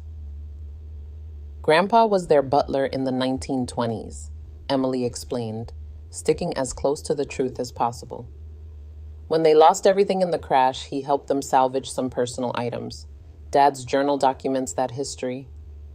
It wasn't entirely a lie, and the mention of the wealthy Eastwood family seemed to capture Robert's interest, momentarily diverting him from his suspicions. So, there's a connection between our family and the Eastwoods," he mused. "That could be valuable information." "Not in the way you're thinking," Emily said quickly. "It was just employment. Grandpa was their servant, not their business partner. Still, Robert persisted. A historical connection to a family like that could be leveraged somehow. Emily saw the calculations happening behind her brother's eyes, always looking for an angle, a way to profit. It was so different from how their father had approached life, with his emphasis on honor and responsibility. "There's nothing to leverage, Robert," she said firmly. "It's just family history." "Then why all the secrecy?" Jason demanded. "Why hide the journal in a vault? Why lie about where you were going yesterday?" "Because Dad asked me to be discreet," Emily improvised. "In his final letter to me, the one he left with the painting, he asked me to protect the family's privacy. That's all." Robert and Jason exchanged glances, clearly not entirely convinced, but perhaps uncertain how to proceed. "I want to see this journal," Robert declared. "It's not here," Emily replied truthfully. "It's secure, and that's where it's staying for now." "You don't get to make unilateral decisions about family documents," Robert said, his voice rising. "I'm the executor of the estate. I have a right to see everything Dad left behind." "The journal was left specifically to me," Emily countered, holding her ground. "It's not part of the general estate." Robert stepped closer, his face flushing with anger. "You're hiding something bigger than a journal. I can see it in your face. You know something about the mortgages, about why Dad would saddle me with millions in debt while giving you a worthless painting?" "The painting isn't worthless to me," Emily said quietly.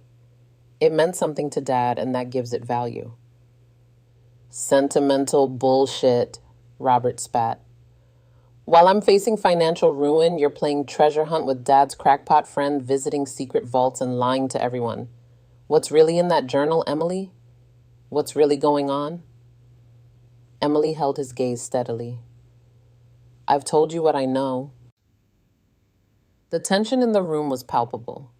Robert looked ready to explode while Jason watched her with cold calculation, clearly not believing a word she'd said. "This isn't over," Robert finally said, backing toward the door. "Not by a long shot. If you won't cooperate willingly, there are other approaches. Legal approaches." "Are you threatening me?" Emily asked, a chill running through her. "I'm promising you," Robert replied. "Dad's estate is a disaster, and I'm not going down alone. Whatever secrets you're keeping, I'll find them out." He yanked open the door and stormed out, leaving Emily alone with Jason, who hadn't moved. "You should go with him," she said after a moment. "Is that what you want?" Jason asked, studying her face. "For me to team up with your brother against you?" "You already have," Emily pointed out. "You came here together, confronted me together." "Because we both want the truth," Jason said, moving closer to her work table. "But that doesn't mean I'm on his side. He's looking out for himself as always." "And what are you looking out for, Jason?" Emily asked wearily. "Us," he said, his tone softening slightly. "Our future. Emily, whatever's going on, whatever you found in that vault, it could change things for us. We've been struggling for years. My career stalled, your business barely breaking even. If there's something valuable in all this, something we could use." The implication hung in the air between them. Jason was offering a partnership, but one based on potential profit, not trust or love. "There's nothing valuable," Emily lied, looking him directly in the eyes. "Just family history and Dad's personal thoughts. Nothing that would solve our financial problems." Jason held her gaze for a long moment, then nodded slowly. "If that's how you want to play it, fine. But Robert's right about one thing, this isn't over." He moved toward the door. "I'll see you at home. Or not. Your choice." After he left, Emily sank into her chair, her hands trembling slightly. The confrontation had left her drained, but also more resolved than ever. Robert and Jason had shown their true colors, both fixated on potential financial gain, neither concerned with honoring her father's wishes or understanding his reasons. She pulled out her phone to call Dr. Grant, then hesitated, remembering the photo Robert had shown her. If someone was watching her closely enough to photograph her in Pittsburgh, they might be monitoring her communications as well. Instead, she sent a text that would appear innocuous to anyone else. "Frame restoration more complicated than expected. Need to discuss options in person." Coffee tomorrow at Riverside Park, 10 a.m. His reply came quickly. Sounds good. I'll bring the reference materials we discussed. Emily gathered her things, suddenly not wanting to be alone in the studio. As she locked up, she scanned the street carefully, looking for the black sedan or any other signs of surveillance. Nothing obvious stood out, but that didn't mean she wasn't being watched. The weight of the key in her pocket seemed heavier now. It had unlocked not just a vault, but a Pandora's box of secrets, greed, and potential danger. For the first time, she understood why her father might have kept the truth hidden for so long, not just to protect the painting, but to protect her from the forces that would inevitably converge once its existence became known. As she drove home, Emily made a decision. She wouldn't go back to the house she shared with Jason, not tonight, possibly not ever again. The foundation of trust in their marriage had been crumbling for years, but today's events had revealed the extent of the decay. Jason had chosen sides, and it wasn't hers. Instead, she turned toward downtown Oak Ridge and the small apartment above her father's favorite bookstore. He'd rented it after selling the family home, living there contentedly among his books and art, until his final illness had necessitated a move to assisted living. The apartment was still in his name, the rent paid through the end of the year. It would be a safe haven, at least for tonight, a place to regroup and plan her next steps. Tomorrow, she would meet with Dr. Grant and decide how to proceed with the painting, the journal, and the increasingly complex web of relationships and motivations surrounding her inheritance. What Emily didn't know was that at that very moment, a sleek black town car was pulling up outside her home. The distinguished silver-haired man who emerged walked with the confidence of someone accustomed to getting exactly what he wanted. Alexander Eastwood had decided it was time for a direct approach. The bookstore was closed when Emily arrived, but she had her own key. Her father had given it to her years ago, telling her the apartment would always be a sanctuary if she needed one. The side entrance led to a narrow staircase that ascended to the second floor, where the small one-bedroom apartment waited untouched since her father's move to assisted living 3 months earlier. The space smelled of old books and her father's pipe tobacco, a scent that brought tears to her eyes as she flipped on the lights. Everything was exactly as he'd left it, bookshelves lining every wall, his favorite reading chair by the window, the small writing desk where he'd penned countless letters and journal entries. Emily locked the door behind her and drew the curtains.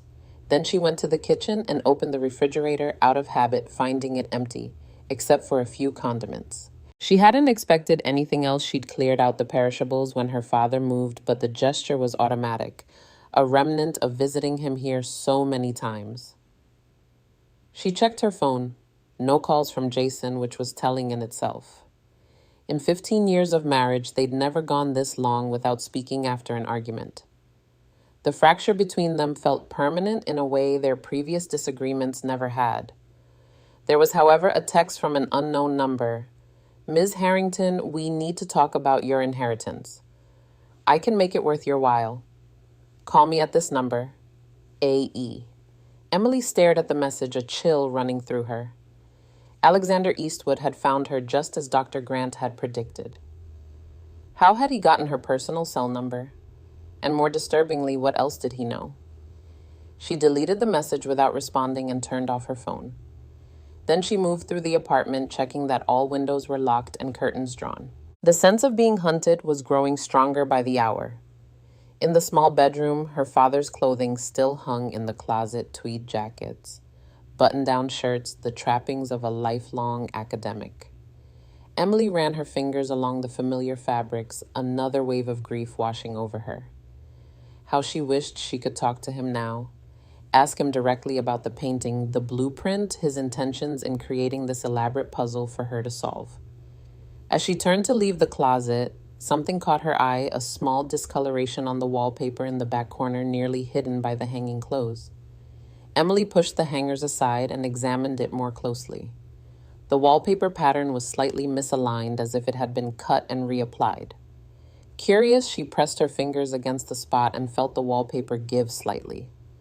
It wasn't attached to the wall beneath. Heart-quickening, Emily carefully peeled back the corner of the wallpaper to reveal a small wall safe, flush-mounted and concealed by the pattern. "Dad, you old fox," she whispered. The safe had a keypad lock, a modern addition that seemed out of character for her traditionalist father. Emily hesitated, trying to think what combination he might have used. His birth date, too obvious. Her birth date, she tried the 6 digits 0 to 31783. No response from the keypad. What else? The date he'd received tenure at the college, the year he'd acquired the painting. Emily tried several combinations without success. Then a thought struck her. The Liberty Trust key had a number stamped on it, 478. She entered those 3 digits into the keypad. The safe remained locked. Emily sat back on her heels, thinking. If the safe was connected to the painting and the vault, the combination would be something related, but not immediately obvious, something that required the knowledge she'd gained from her investigation so far. The certificate from the vault had dated the painting to 1918. She tried 1918. Nothing. Then she remembered the journal entry about Theodore Eastwood entrusting the painting to her grandfather. That would have been just before the crash of 1929. She entered 1929. The safe beeped softly, and she heard the mechanism unlock. Emily opened the small door with trembling fingers. Inside was a single item, a USB drive labeled in her father's handwriting with one word, contingency. She took the drive and closed the safe, carefully reattaching the wallpaper to conceal it once more. Then she went to her father's desk where his old laptop still sat. It powered on, requesting a password. This time, Emily didn't hesitate. She typed Liberty 478 and was granted immediate access. Her father had anticipated her journey, leaving breadcrumbs for her to follow. She inserted the USB drive and opened the single file it contained, a video recording of her father dated just 2 months before his death. His face filled the screen, already showing the effects of his illness, but with eyes as sharp and clear as ever. "Emily," he began, his voice slightly raspy but strong. "If you're watching this, you've found the key and begun to unravel the story of our family's obligation. I had hoped to tell you in person, but time is not on my side, and there are forces moving that may not wait for natural endings." He shifted slightly, settling into what Emily recognized as his lecture posture, the way he'd sit when explaining a complex historical concept. "By now, you know about the painting and its true identity. You may also know about the blueprint hidden within it, a weapons design that Theodore Eastwood feared would be misused if it fell into the wrong hands. What you may not yet understand is why this burden has fallen to you." William Harrington's eyes seemed to look directly into hers, bridging the gap between life and death. The Eastwood family's history is more complex than most historical accounts suggest. Theodore was not just an industrialist who happened to dabble in weapons design. He was part of a network of technologists and industrialists who believed they could reshape global politics through controlled application of advanced weaponry. When he realized the destructive potential of his creation, he had a crisis of conscience and sought to remove it from circulation. Her father paused, coughing slightly before continuing. "Your grandfather Samuel was more than just the Eastwoods' butler. He was Theodore's confidant, a man who had saved Theodore's life during a hunting accident years earlier. When Theodore needed someone he could trust absolutely, he turned to Samuel, entrusting him not just with the painting, but with a moral obligation to keep the blueprint from being used until humanity had evolved beyond its self-destructive tendencies." Emily leaned closer to the screen, absorbing every word. The current generation of Eastwoods, led by Alexander, has been searching for this painting for decades. On the surface, his quest appears to be about reclaiming family heritage and valuable art.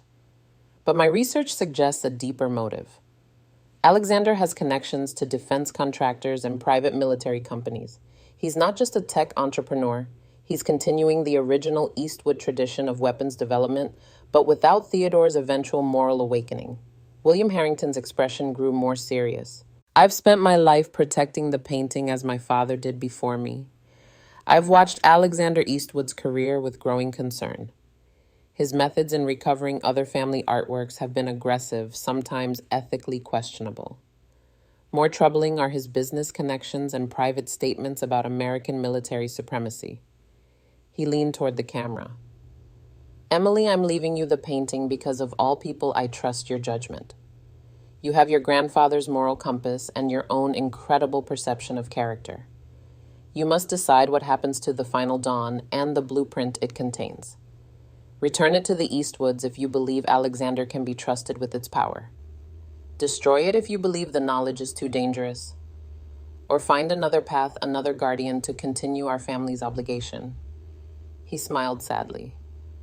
I'm sorry to place this burden on you. I tried to handle it alone, using the properties as collateral to finance the painting's protection and my investigation into the Eastwood family. The debt is my responsibility, not yours, though I fear Robert will not see it that way. He is too much like his mother, always calculating value in dollars rather than principles. Emily felt tears welling in her eyes at the mention of her mother, who had left them when Emily was just 12, unable to accept the modest lifestyle of an academic's wife. Whatever you decide, know that I am proud of you, and I believe in your capacity to make the right choice. The painting is valuable, yes, but the responsibility it represents is priceless. Trust yourself, Emily. And remember that sometimes the true worth of a thing is not in what it is, but in what it prevents. The video ended, leaving Emily staring at a blank screen, tears streaming down her face. Her father had trusted her with not just a valuable painting, but a moral dilemma with potentially global implications. The weight of it seemed impossible to bear alone. She ejected the USB drive and powered down the laptop, her mind racing. If her father was right about Alexander Eastwood's motivations, returning the painting to him could be disastrous. But keeping it meant continuing a life of secrecy and vigilance, a life that had consumed both her father and grandfather. A soft knock at the apartment door jolted Emily from her thoughts. She froze, listening. Who knew she was here? She'd told no one about coming to her father's apartment.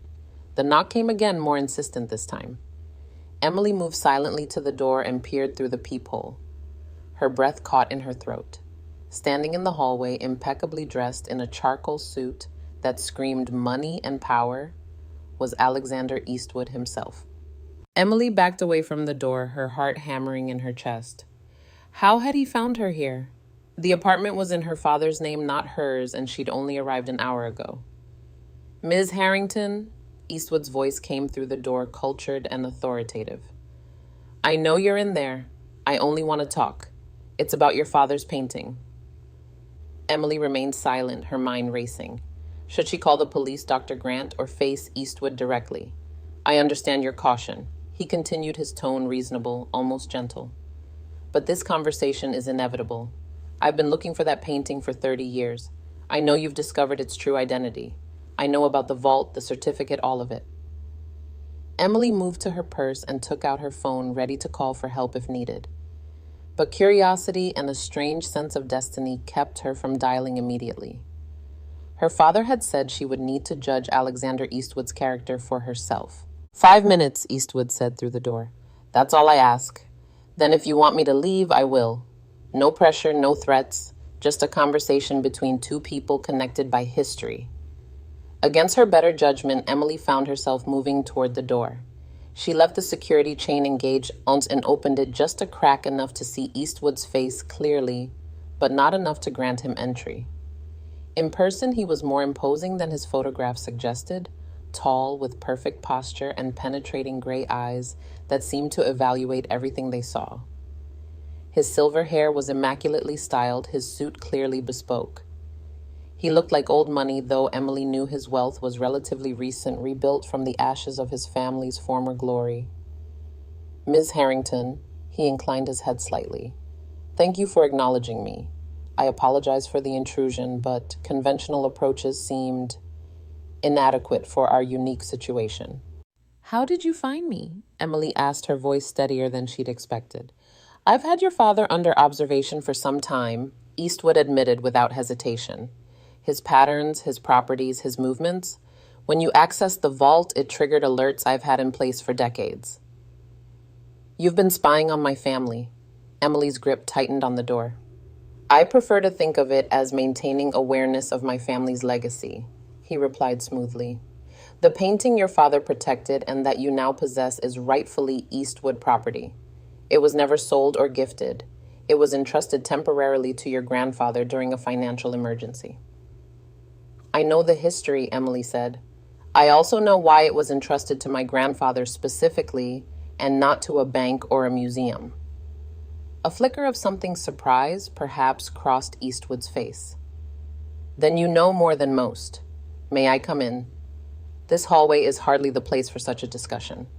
Emily hesitated, then made a decision. No, say what you came to say from there.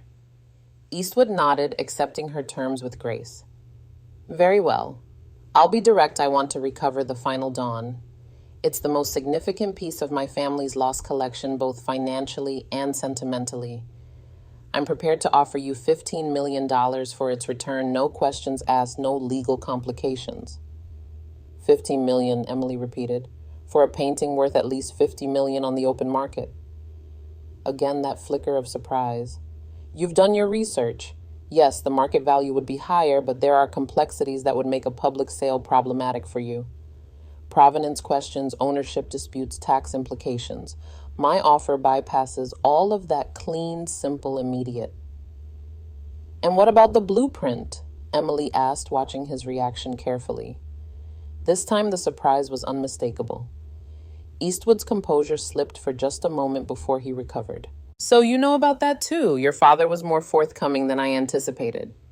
What do you want with it? Emily pressed. The weapon's design hidden in the painting. What are your plans for it? Eastwood's expression became serious, his eyes locking onto hers.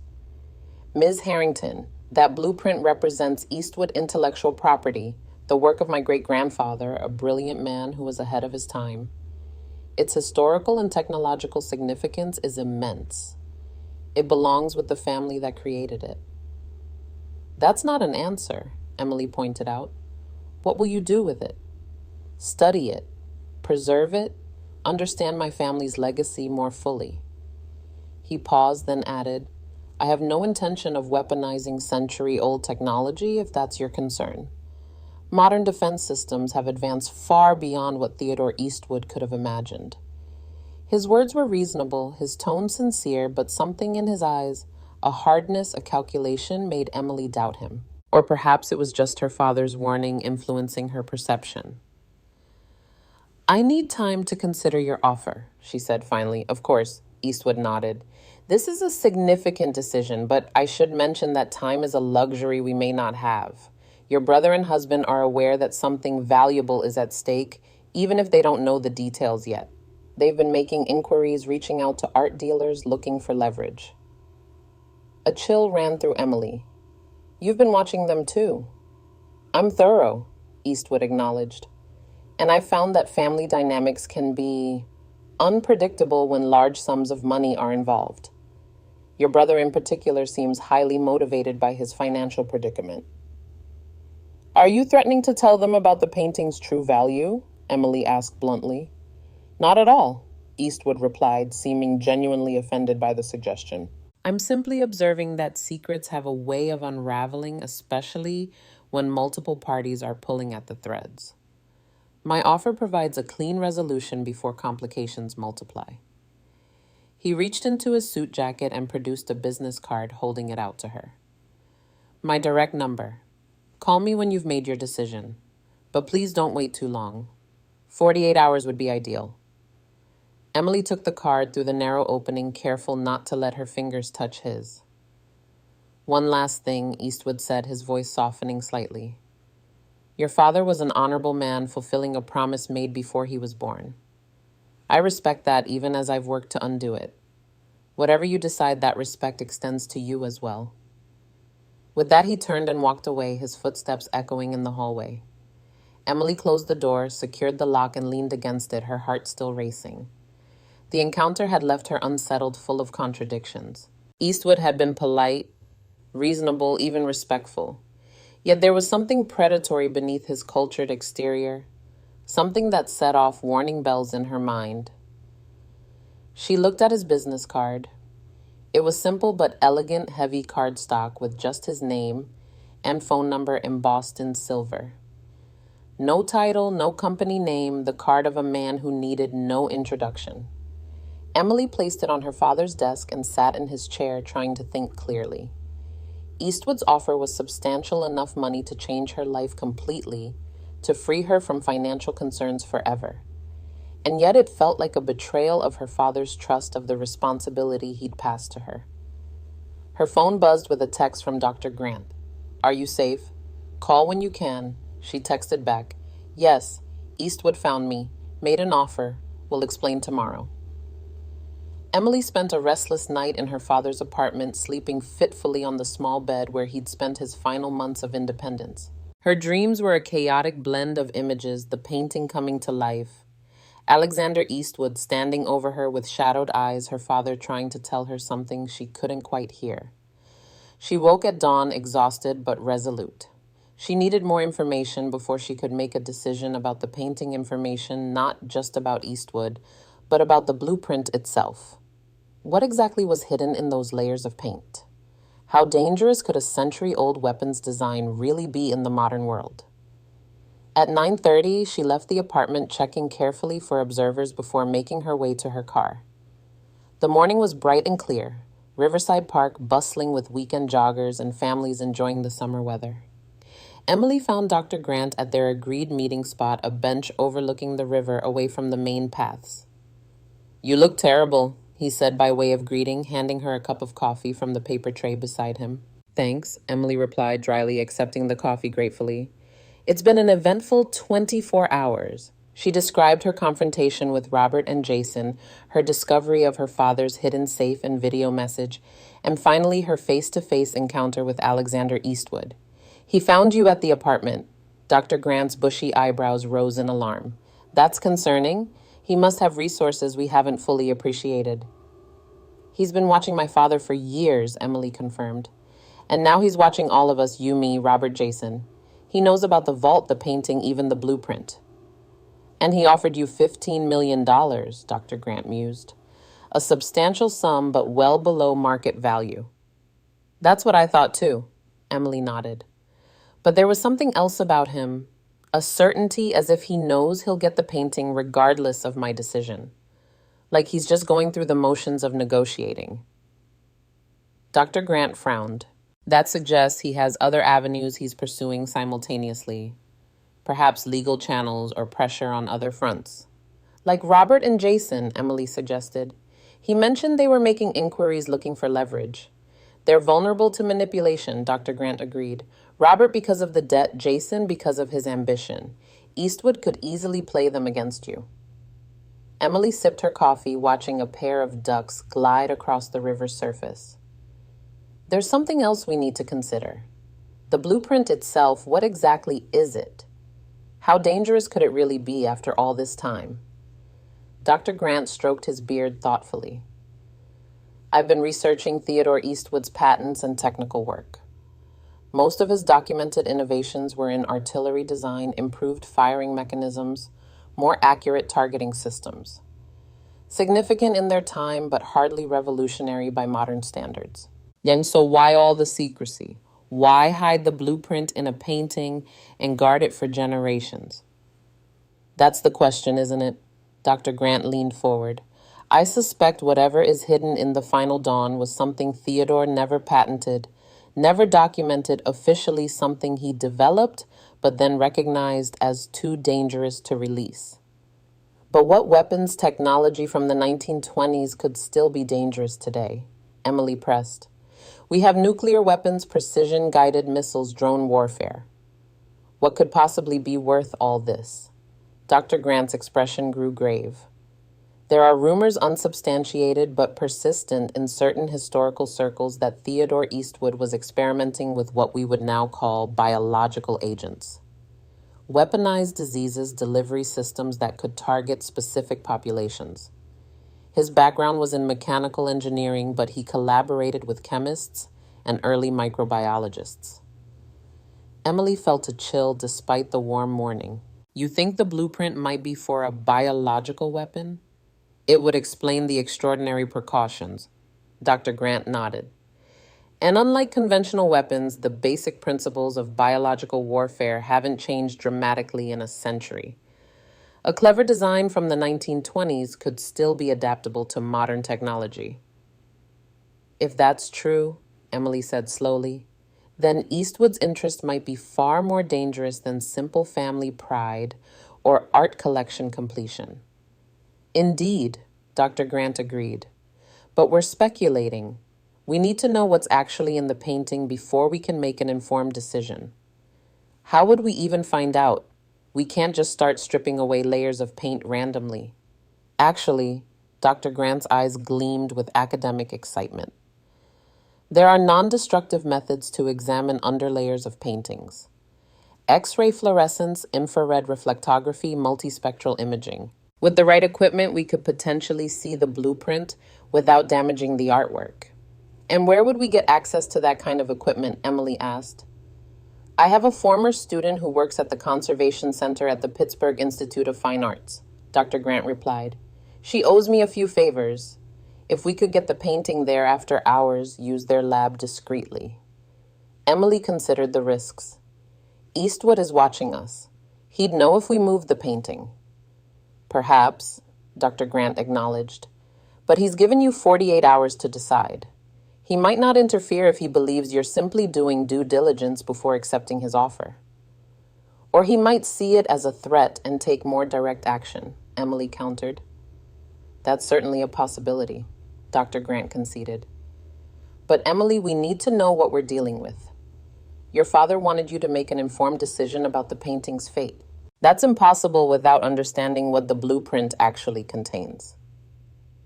Emily knew he was right. Flying blind was not an option, not with so much at stake. All right, she said. Let's do it. When can your student get us access to the lab? I'll contact her immediately, Dr. Grant said, already reaching for his phone. Tonight might be possible if she's available. Tonight? Emily nodded, a sense of urgency building within her. The sooner we know what we're protecting or what we're potentially releasing, the better. As they finalized their plans, neither noticed the woman sitting several benches away, sunglasses hiding her eyes, a newspaper held just high enough to conceal her face while allowing her to observe them. Nor did they see her make a brief call after they departed, speaking in hushed tones before following Emily at a discreet distance. The countdown that Alexander Eastwood had started was ticking away, but other forces were now in motion, forces that would converge on a painting that had been hiding in plain sight for nearly a century, its secrets about to be revealed at last. Dusk settled over Pittsburgh as Emily and Dr. Grant approached the Conservation Center at the Pittsburgh Institute of Fine Arts. The imposing neoclassical building stood dark against the twilight sky, most of its windows already extinguished for the night. Only a few security lights illuminated the grand entrance, casting long shadows across the stone steps. Are you sure about this? Emily asked, glancing nervously at the painting secured in its protective case on the back seat of Dr. Grant's car. Catherine is expecting us, Dr. Grant reassured her, referring to his former student. She's cleared the lab for 2 hours, no security cameras, no sign-in records. We'll be ghosts. They parked in a small service lot behind the building away from the street lamps. Catherine Chen, a petite woman in her early 30s with sharp eyes and a no-nonsense demeanor, met them at a side entrance, ushering them quickly inside.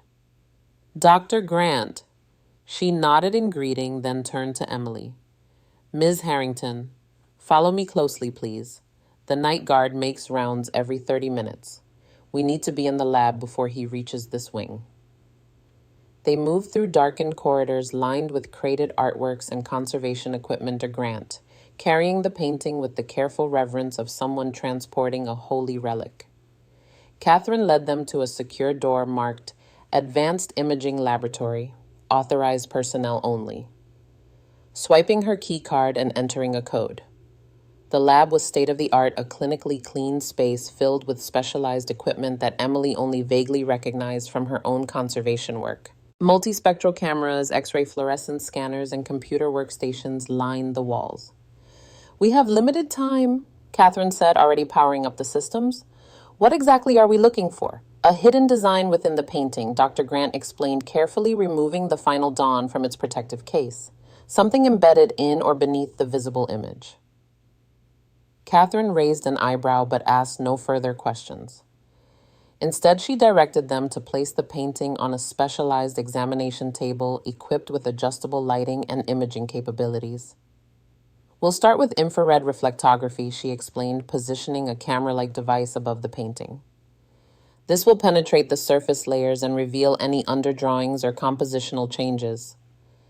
Emily watched tensely as Catherine worked adjusting settings and capturing images that appeared on a high-resolution monitor. The autumn landscape gradually transformed on the screen, the surface colors falling away to reveal darker lines beneath the original composition of the final dawn.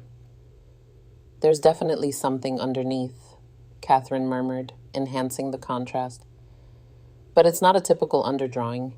These lines are too precise, too engineered.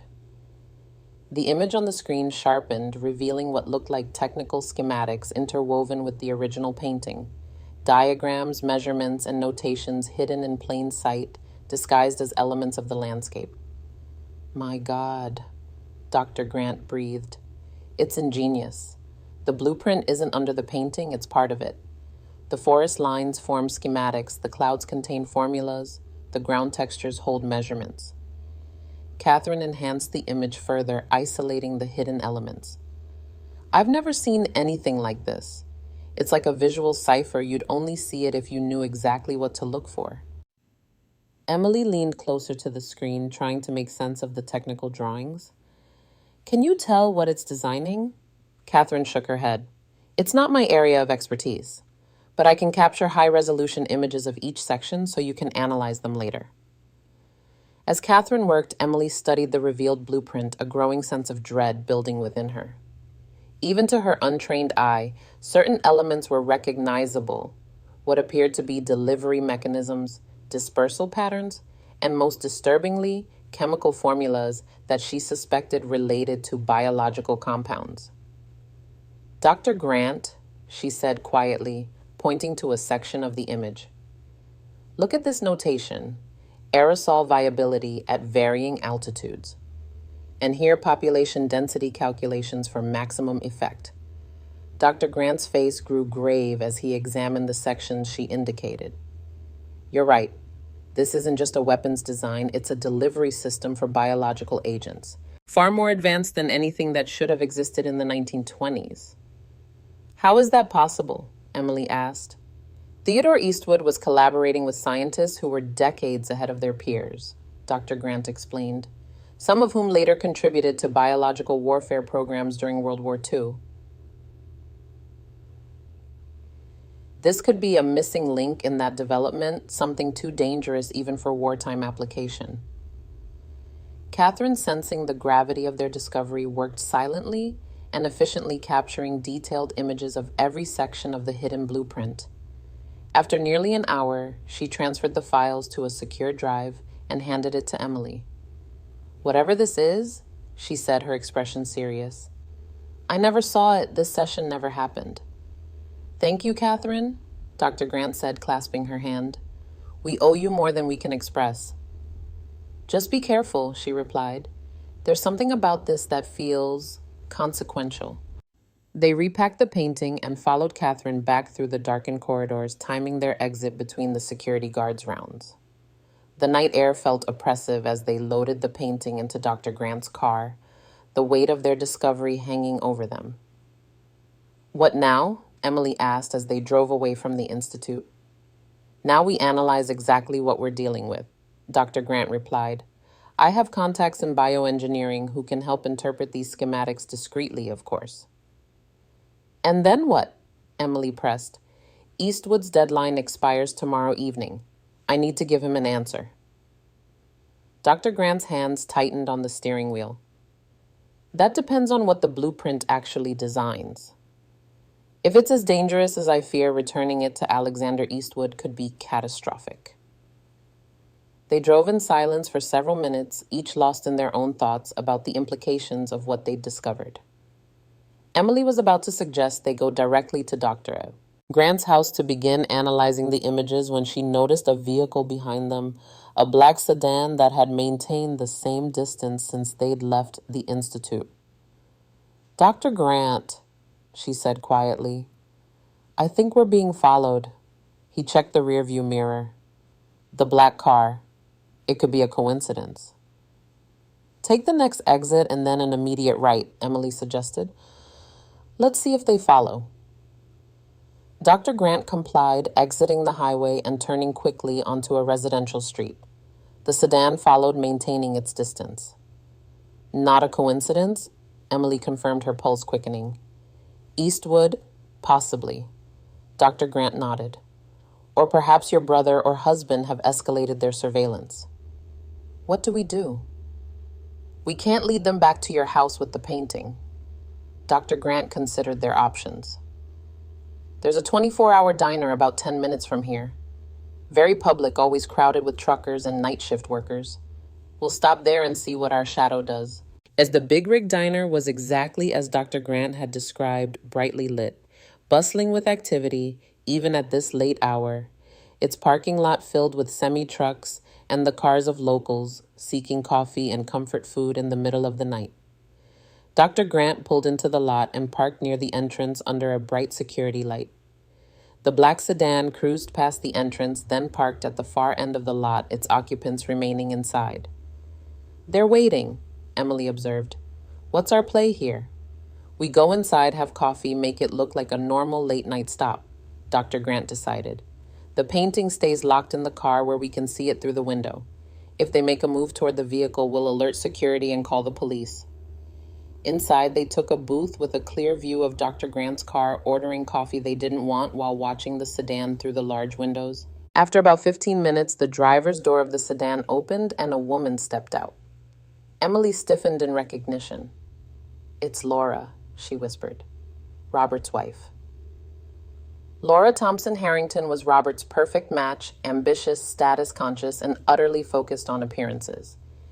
She was also a corporate attorney known for her ruthless negotiation tactics.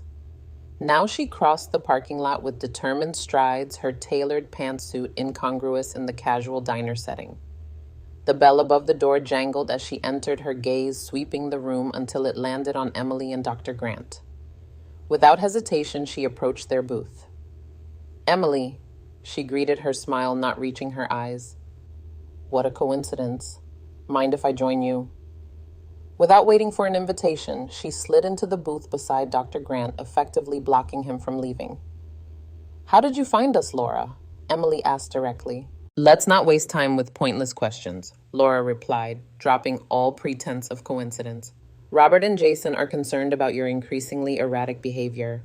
Following you was necessary to ensure your well-being." "I'm perfectly fine," Emily said coldly, "and my behavior is my own business." "Not when it affects the family," Laura countered. "Not when you're hiding assets that could help address the financial disaster your father created." Dr. Grant shifted uncomfortably beside her. "Mrs. Harrington, this is hardly the place." "With all due respect, Dr. Grant, your involvement is part of the problem," Laura cut him off. "You've been encouraging Emily's delusions about some mysterious family legacy when what she really needs is to cooperate with her brother during this difficult time." Emily felt a surge of anger. "Delusions? Is that what Robert is telling people now, that I'm delusional?" "He's worried about you," Laura insisted, though her tone lacked any real concern. "Your history of emotional fragility is well documented. The stress of your father's death, combined with these treasure-hunting activities with Dr. Grant, suggests you might not be thinking clearly." The implication was clear and chilling. Robert and Jason were laying groundwork to question Emily's mental competence, a strategy that could potentially give them control over her affairs, including the painting. "I need to use the restroom," Dr. Grant announced suddenly, fixing Laura with a pointed stare. "You'll need to let me out." Laura hesitated, then slid out of the booth, allowing Dr. Grant to pass. As he walked toward the back of the diner, he caught Emily's eye briefly, a silent message to keep Laura occupied. "What exactly do you want, Laura?" Emily asked once they were alone. "The journal from the vault," Laura replied without hesitation. "And whatever else you found there." Robert is willing to be generous, a fair division of any valuable assets discovered, but his patience is running thin. There's nothing valuable in the journal, Emily maintained, just family history. Then you should have no objection to sharing it, Laura countered smoothly. Unless, of course, you're lying. Emily was about to respond when her phone buzzed with a text. She glanced down to see a message from Dr. Grant. Car alarm about to sound. Be ready to move.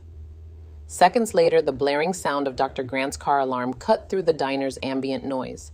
Laura's head snapped toward the parking lot where Dr. Grant could be seen rushing toward his vehicle, remote key in hand. Excuse me, Emily said, sliding out of the booth. I should help him. Laura grabbed her wrist. This conversation isn't finished, Emily. Actually, it is, Emily replied, pulling free. Tell Robert if he wants to talk to me, he can do it himself instead of sending his lawyer wife to intimidate me in a diner at midnight. She hurried outside to find Dr. Grant standing beside his car, the alarm now silenced. The driver's door stood open. What happened? She asked. A diversion, he replied quietly. Get in, quickly. As Emily slid into the passenger seat, she realized the painting was no longer on the back seat. Where is it? She asked, panic rising in her throat. Safe, Dr. Grant assured her, starting the engine. An old magician never reveals all his tricks at once. Through the windshield, Emily could see Laura emerging from the diner phone pressed to her ear, watching them with cold calculation. Dr. Grant pulled out of the parking lot, accelerating smoothly onto the highway. Did you hide the painting before we went inside? Emily asked once they were underway. No, Dr. Grant replied. I had help. Remember my mention of a contingency plan this afternoon? It just activated. What contingency plan? Your father wasn't the only one who believed in backup measures, Dr. Grant explained. When it became clear that multiple parties were converging on the painting, I made arrangements with a trusted former colleague, someone with experience in securing valuable artifacts during high-risk situations. You gave the painting to someone else. Emily couldn't keep the alarm from her voice. Temporarily, Dr. Grant assured her. Martin Quinn was a museum security consultant before he retired. He's taking the painting to a secure location while we deal with the immediate threats. It's safer if you don't know where. Emily wasn't sure whether to be relieved or furious. You should have told me. I apologize for the secrecy, Dr. Grant said sincerely. But I needed your genuine reaction if confronted. Laura Thompson is a skilled interrogator. She would have detected foreknowledge. As they drove through the night, Emily processed this new development.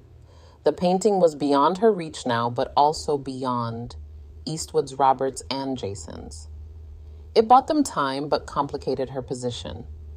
How could she negotiate with Eastwood over a painting she no longer possessed? We still have the scans, Dr. Grant reminded her, as if reading her thoughts.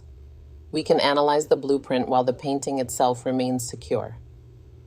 And when Eastwood's deadline arrives tomorrow, Emily asked, you tell him the truth that circumstances have forced a delay in your decision, that you need more time. Emily wasn't convinced Eastwood would accept such an answer, but they had few alternatives. Her phone buzzed again, a text from Jason. Where are you? We need to talk. Things have changed. She showed the message to Dr. Grant. What does that mean? Nothing good, he replied grimly. If I had to guess, Robert and Laura have made contact with Eastwood. They're consolidating forces against you. That would be a strange alliance, Emily noted. They want different things. Do they? Dr. Grant raised an eyebrow. Eastwood wants the painting. Robert and Jason want money. There's a natural transaction waiting to happen there, one that cuts you out entirely. The implications settled heavily on Emily's shoulders. If her brother and husband allied with Eastwood, they could present a united legal front against her Robert, as the executor of the estate Jason, as her spouse Eastwood as the painting's rightful owner. Without actual possession of the painting, her position would be precarious. Where are we going? She asked, noticing they were heading away from Oak Ridge. A hotel in Greensburg, Dr. Grant replied. You need somewhere secure to stay tonight. will register under my name. The Hampton Inn in Greensburg was anonymous and unremarkable, just another roadside hotel catering to business travelers and tourists. Grant handled the check-in while Emily waited in the car, scanning the parking lot for any sign of surveillance. Once in the small but clean room, Emily collapsed onto the bed, the exhaustion of the past days catching up with her. Dr. Grant settled into the desk chair, connecting the secure drive to his laptop. "Try to rest," he advised. "I'll begin analyzing these images. Tomorrow will require all our mental resources." Despite her fatigue, sleep eluded Emily. Her mind replayed the events of the past week in an endless loop. The discovery of the key, the revelation of the painting's true identity, the confrontations with Jason and Robert Eastwood's offer, and now the hidden blueprint that could potentially threaten thousands of lives if misused. Her father had trusted her judgment, believed in her ability to make the right decision. But what was the right decision when every path seemed fraught with danger?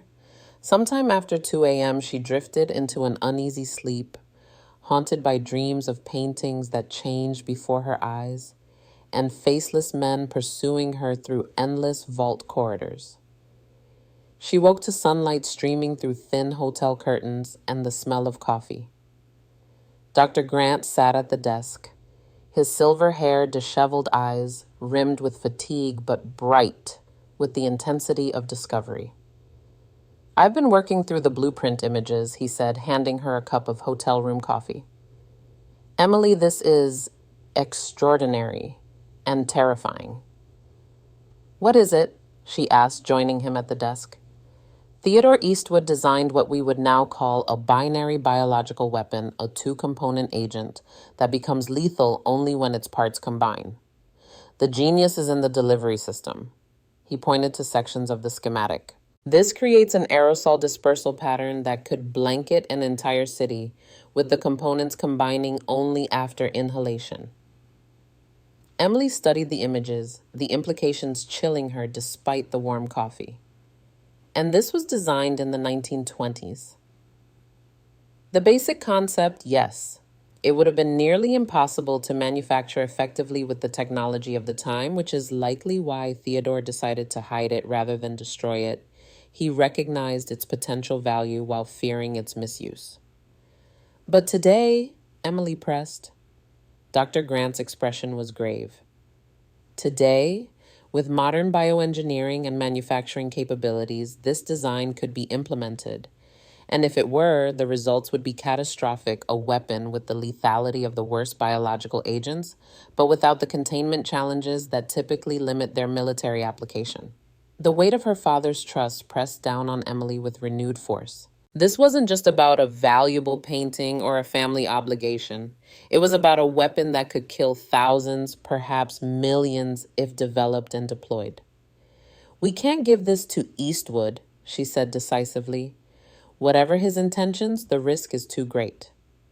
"I agree," Dr. Grant nodded. "But that creates a new problem. What do we do with it? Destroying the painting eliminates a priceless artwork and might not even remove the threat if Eastwood has other sources of information about the design."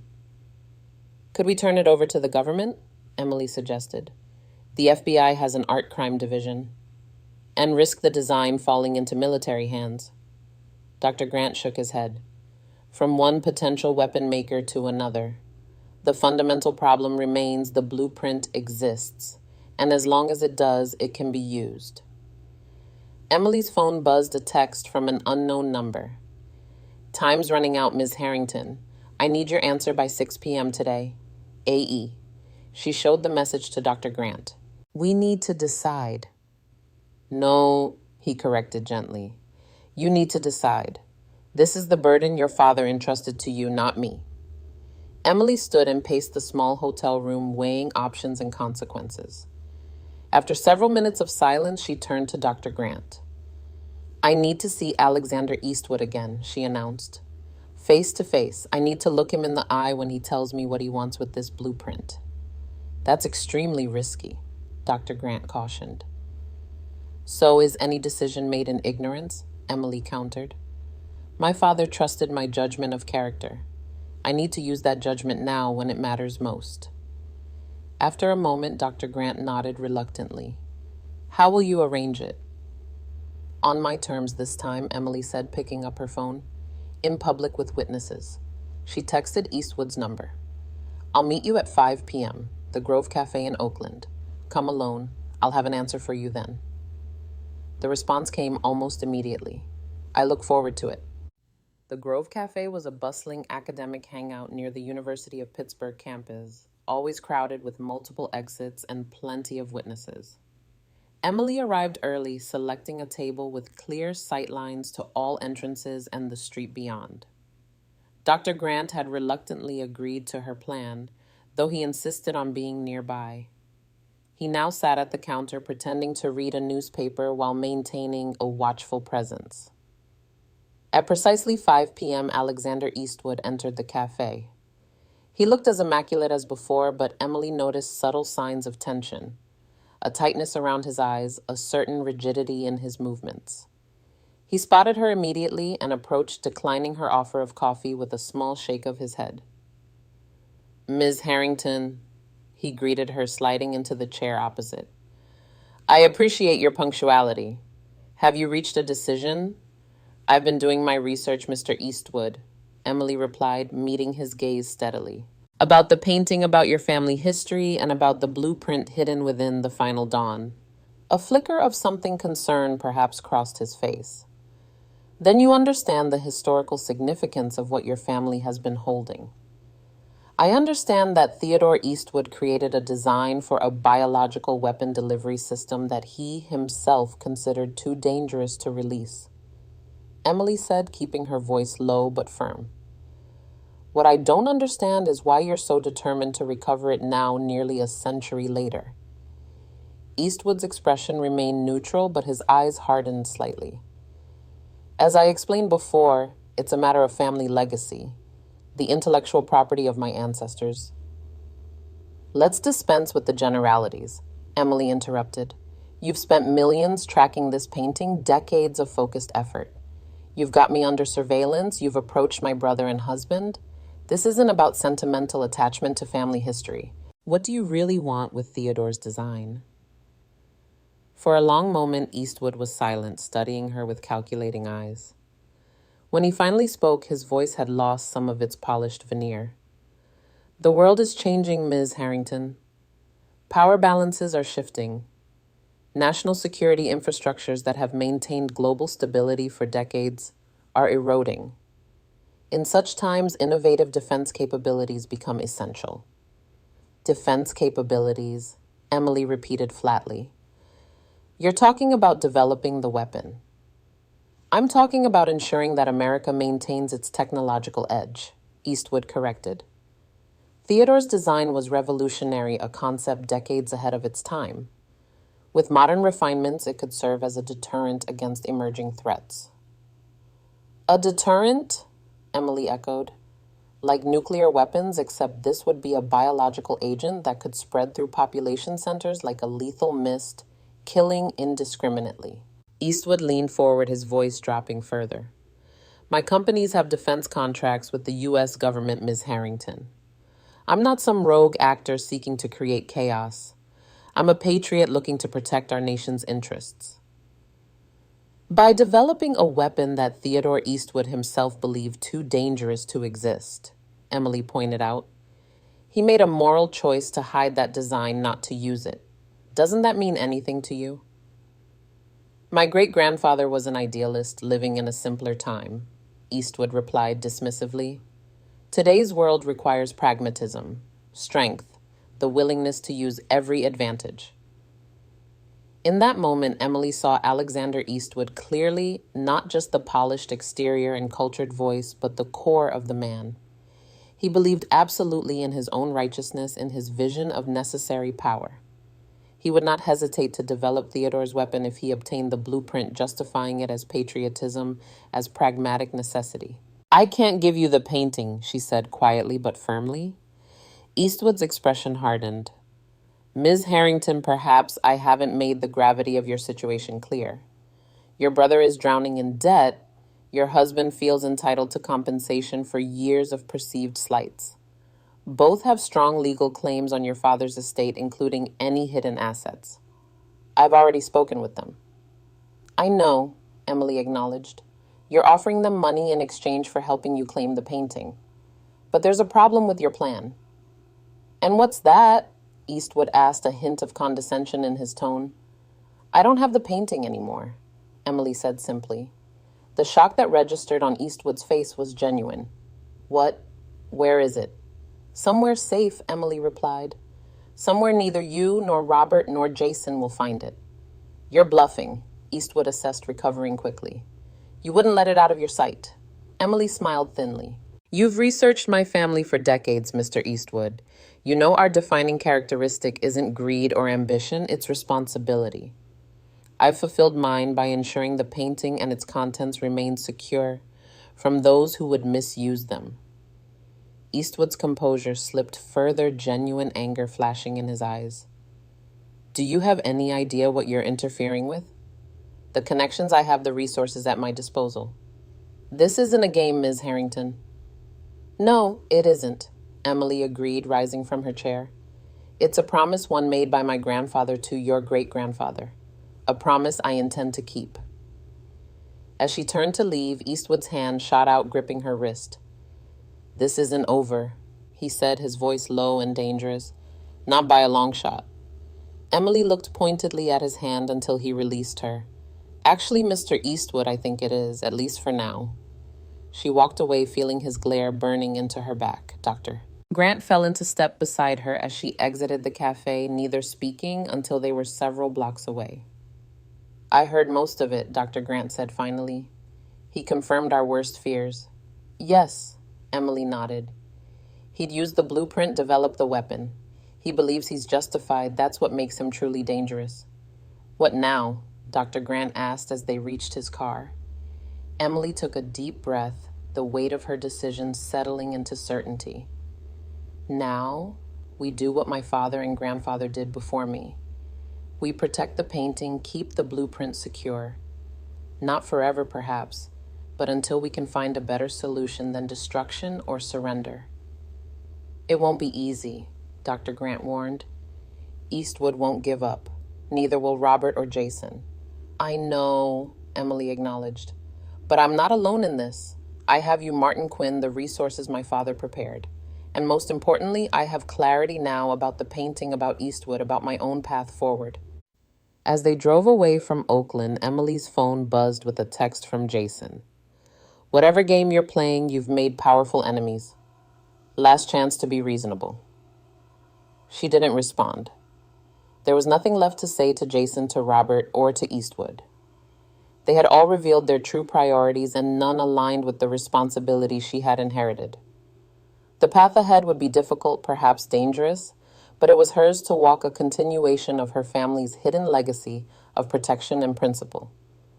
The painting that had seemed like such a modest inheritance now represented something far greater, a test of character, a burden of knowledge, and ultimately a choice between expediency and ethics. Emily had made her choice as her father had trusted she would. In time, perhaps she would find a permanent solution for the final dawn and its dangerous secrets. Until then, she would guard it as generations of her family had before her, not for its monetary value, but for the lives that might depend on keeping its deadly blueprint from becoming reality. The true inheritance, Emily realized, wasn't the painting at all. It was the moral clarity to recognize what truly mattered and the courage to act accordingly, even when standing alone against the combined forces of greed, ambition, and power.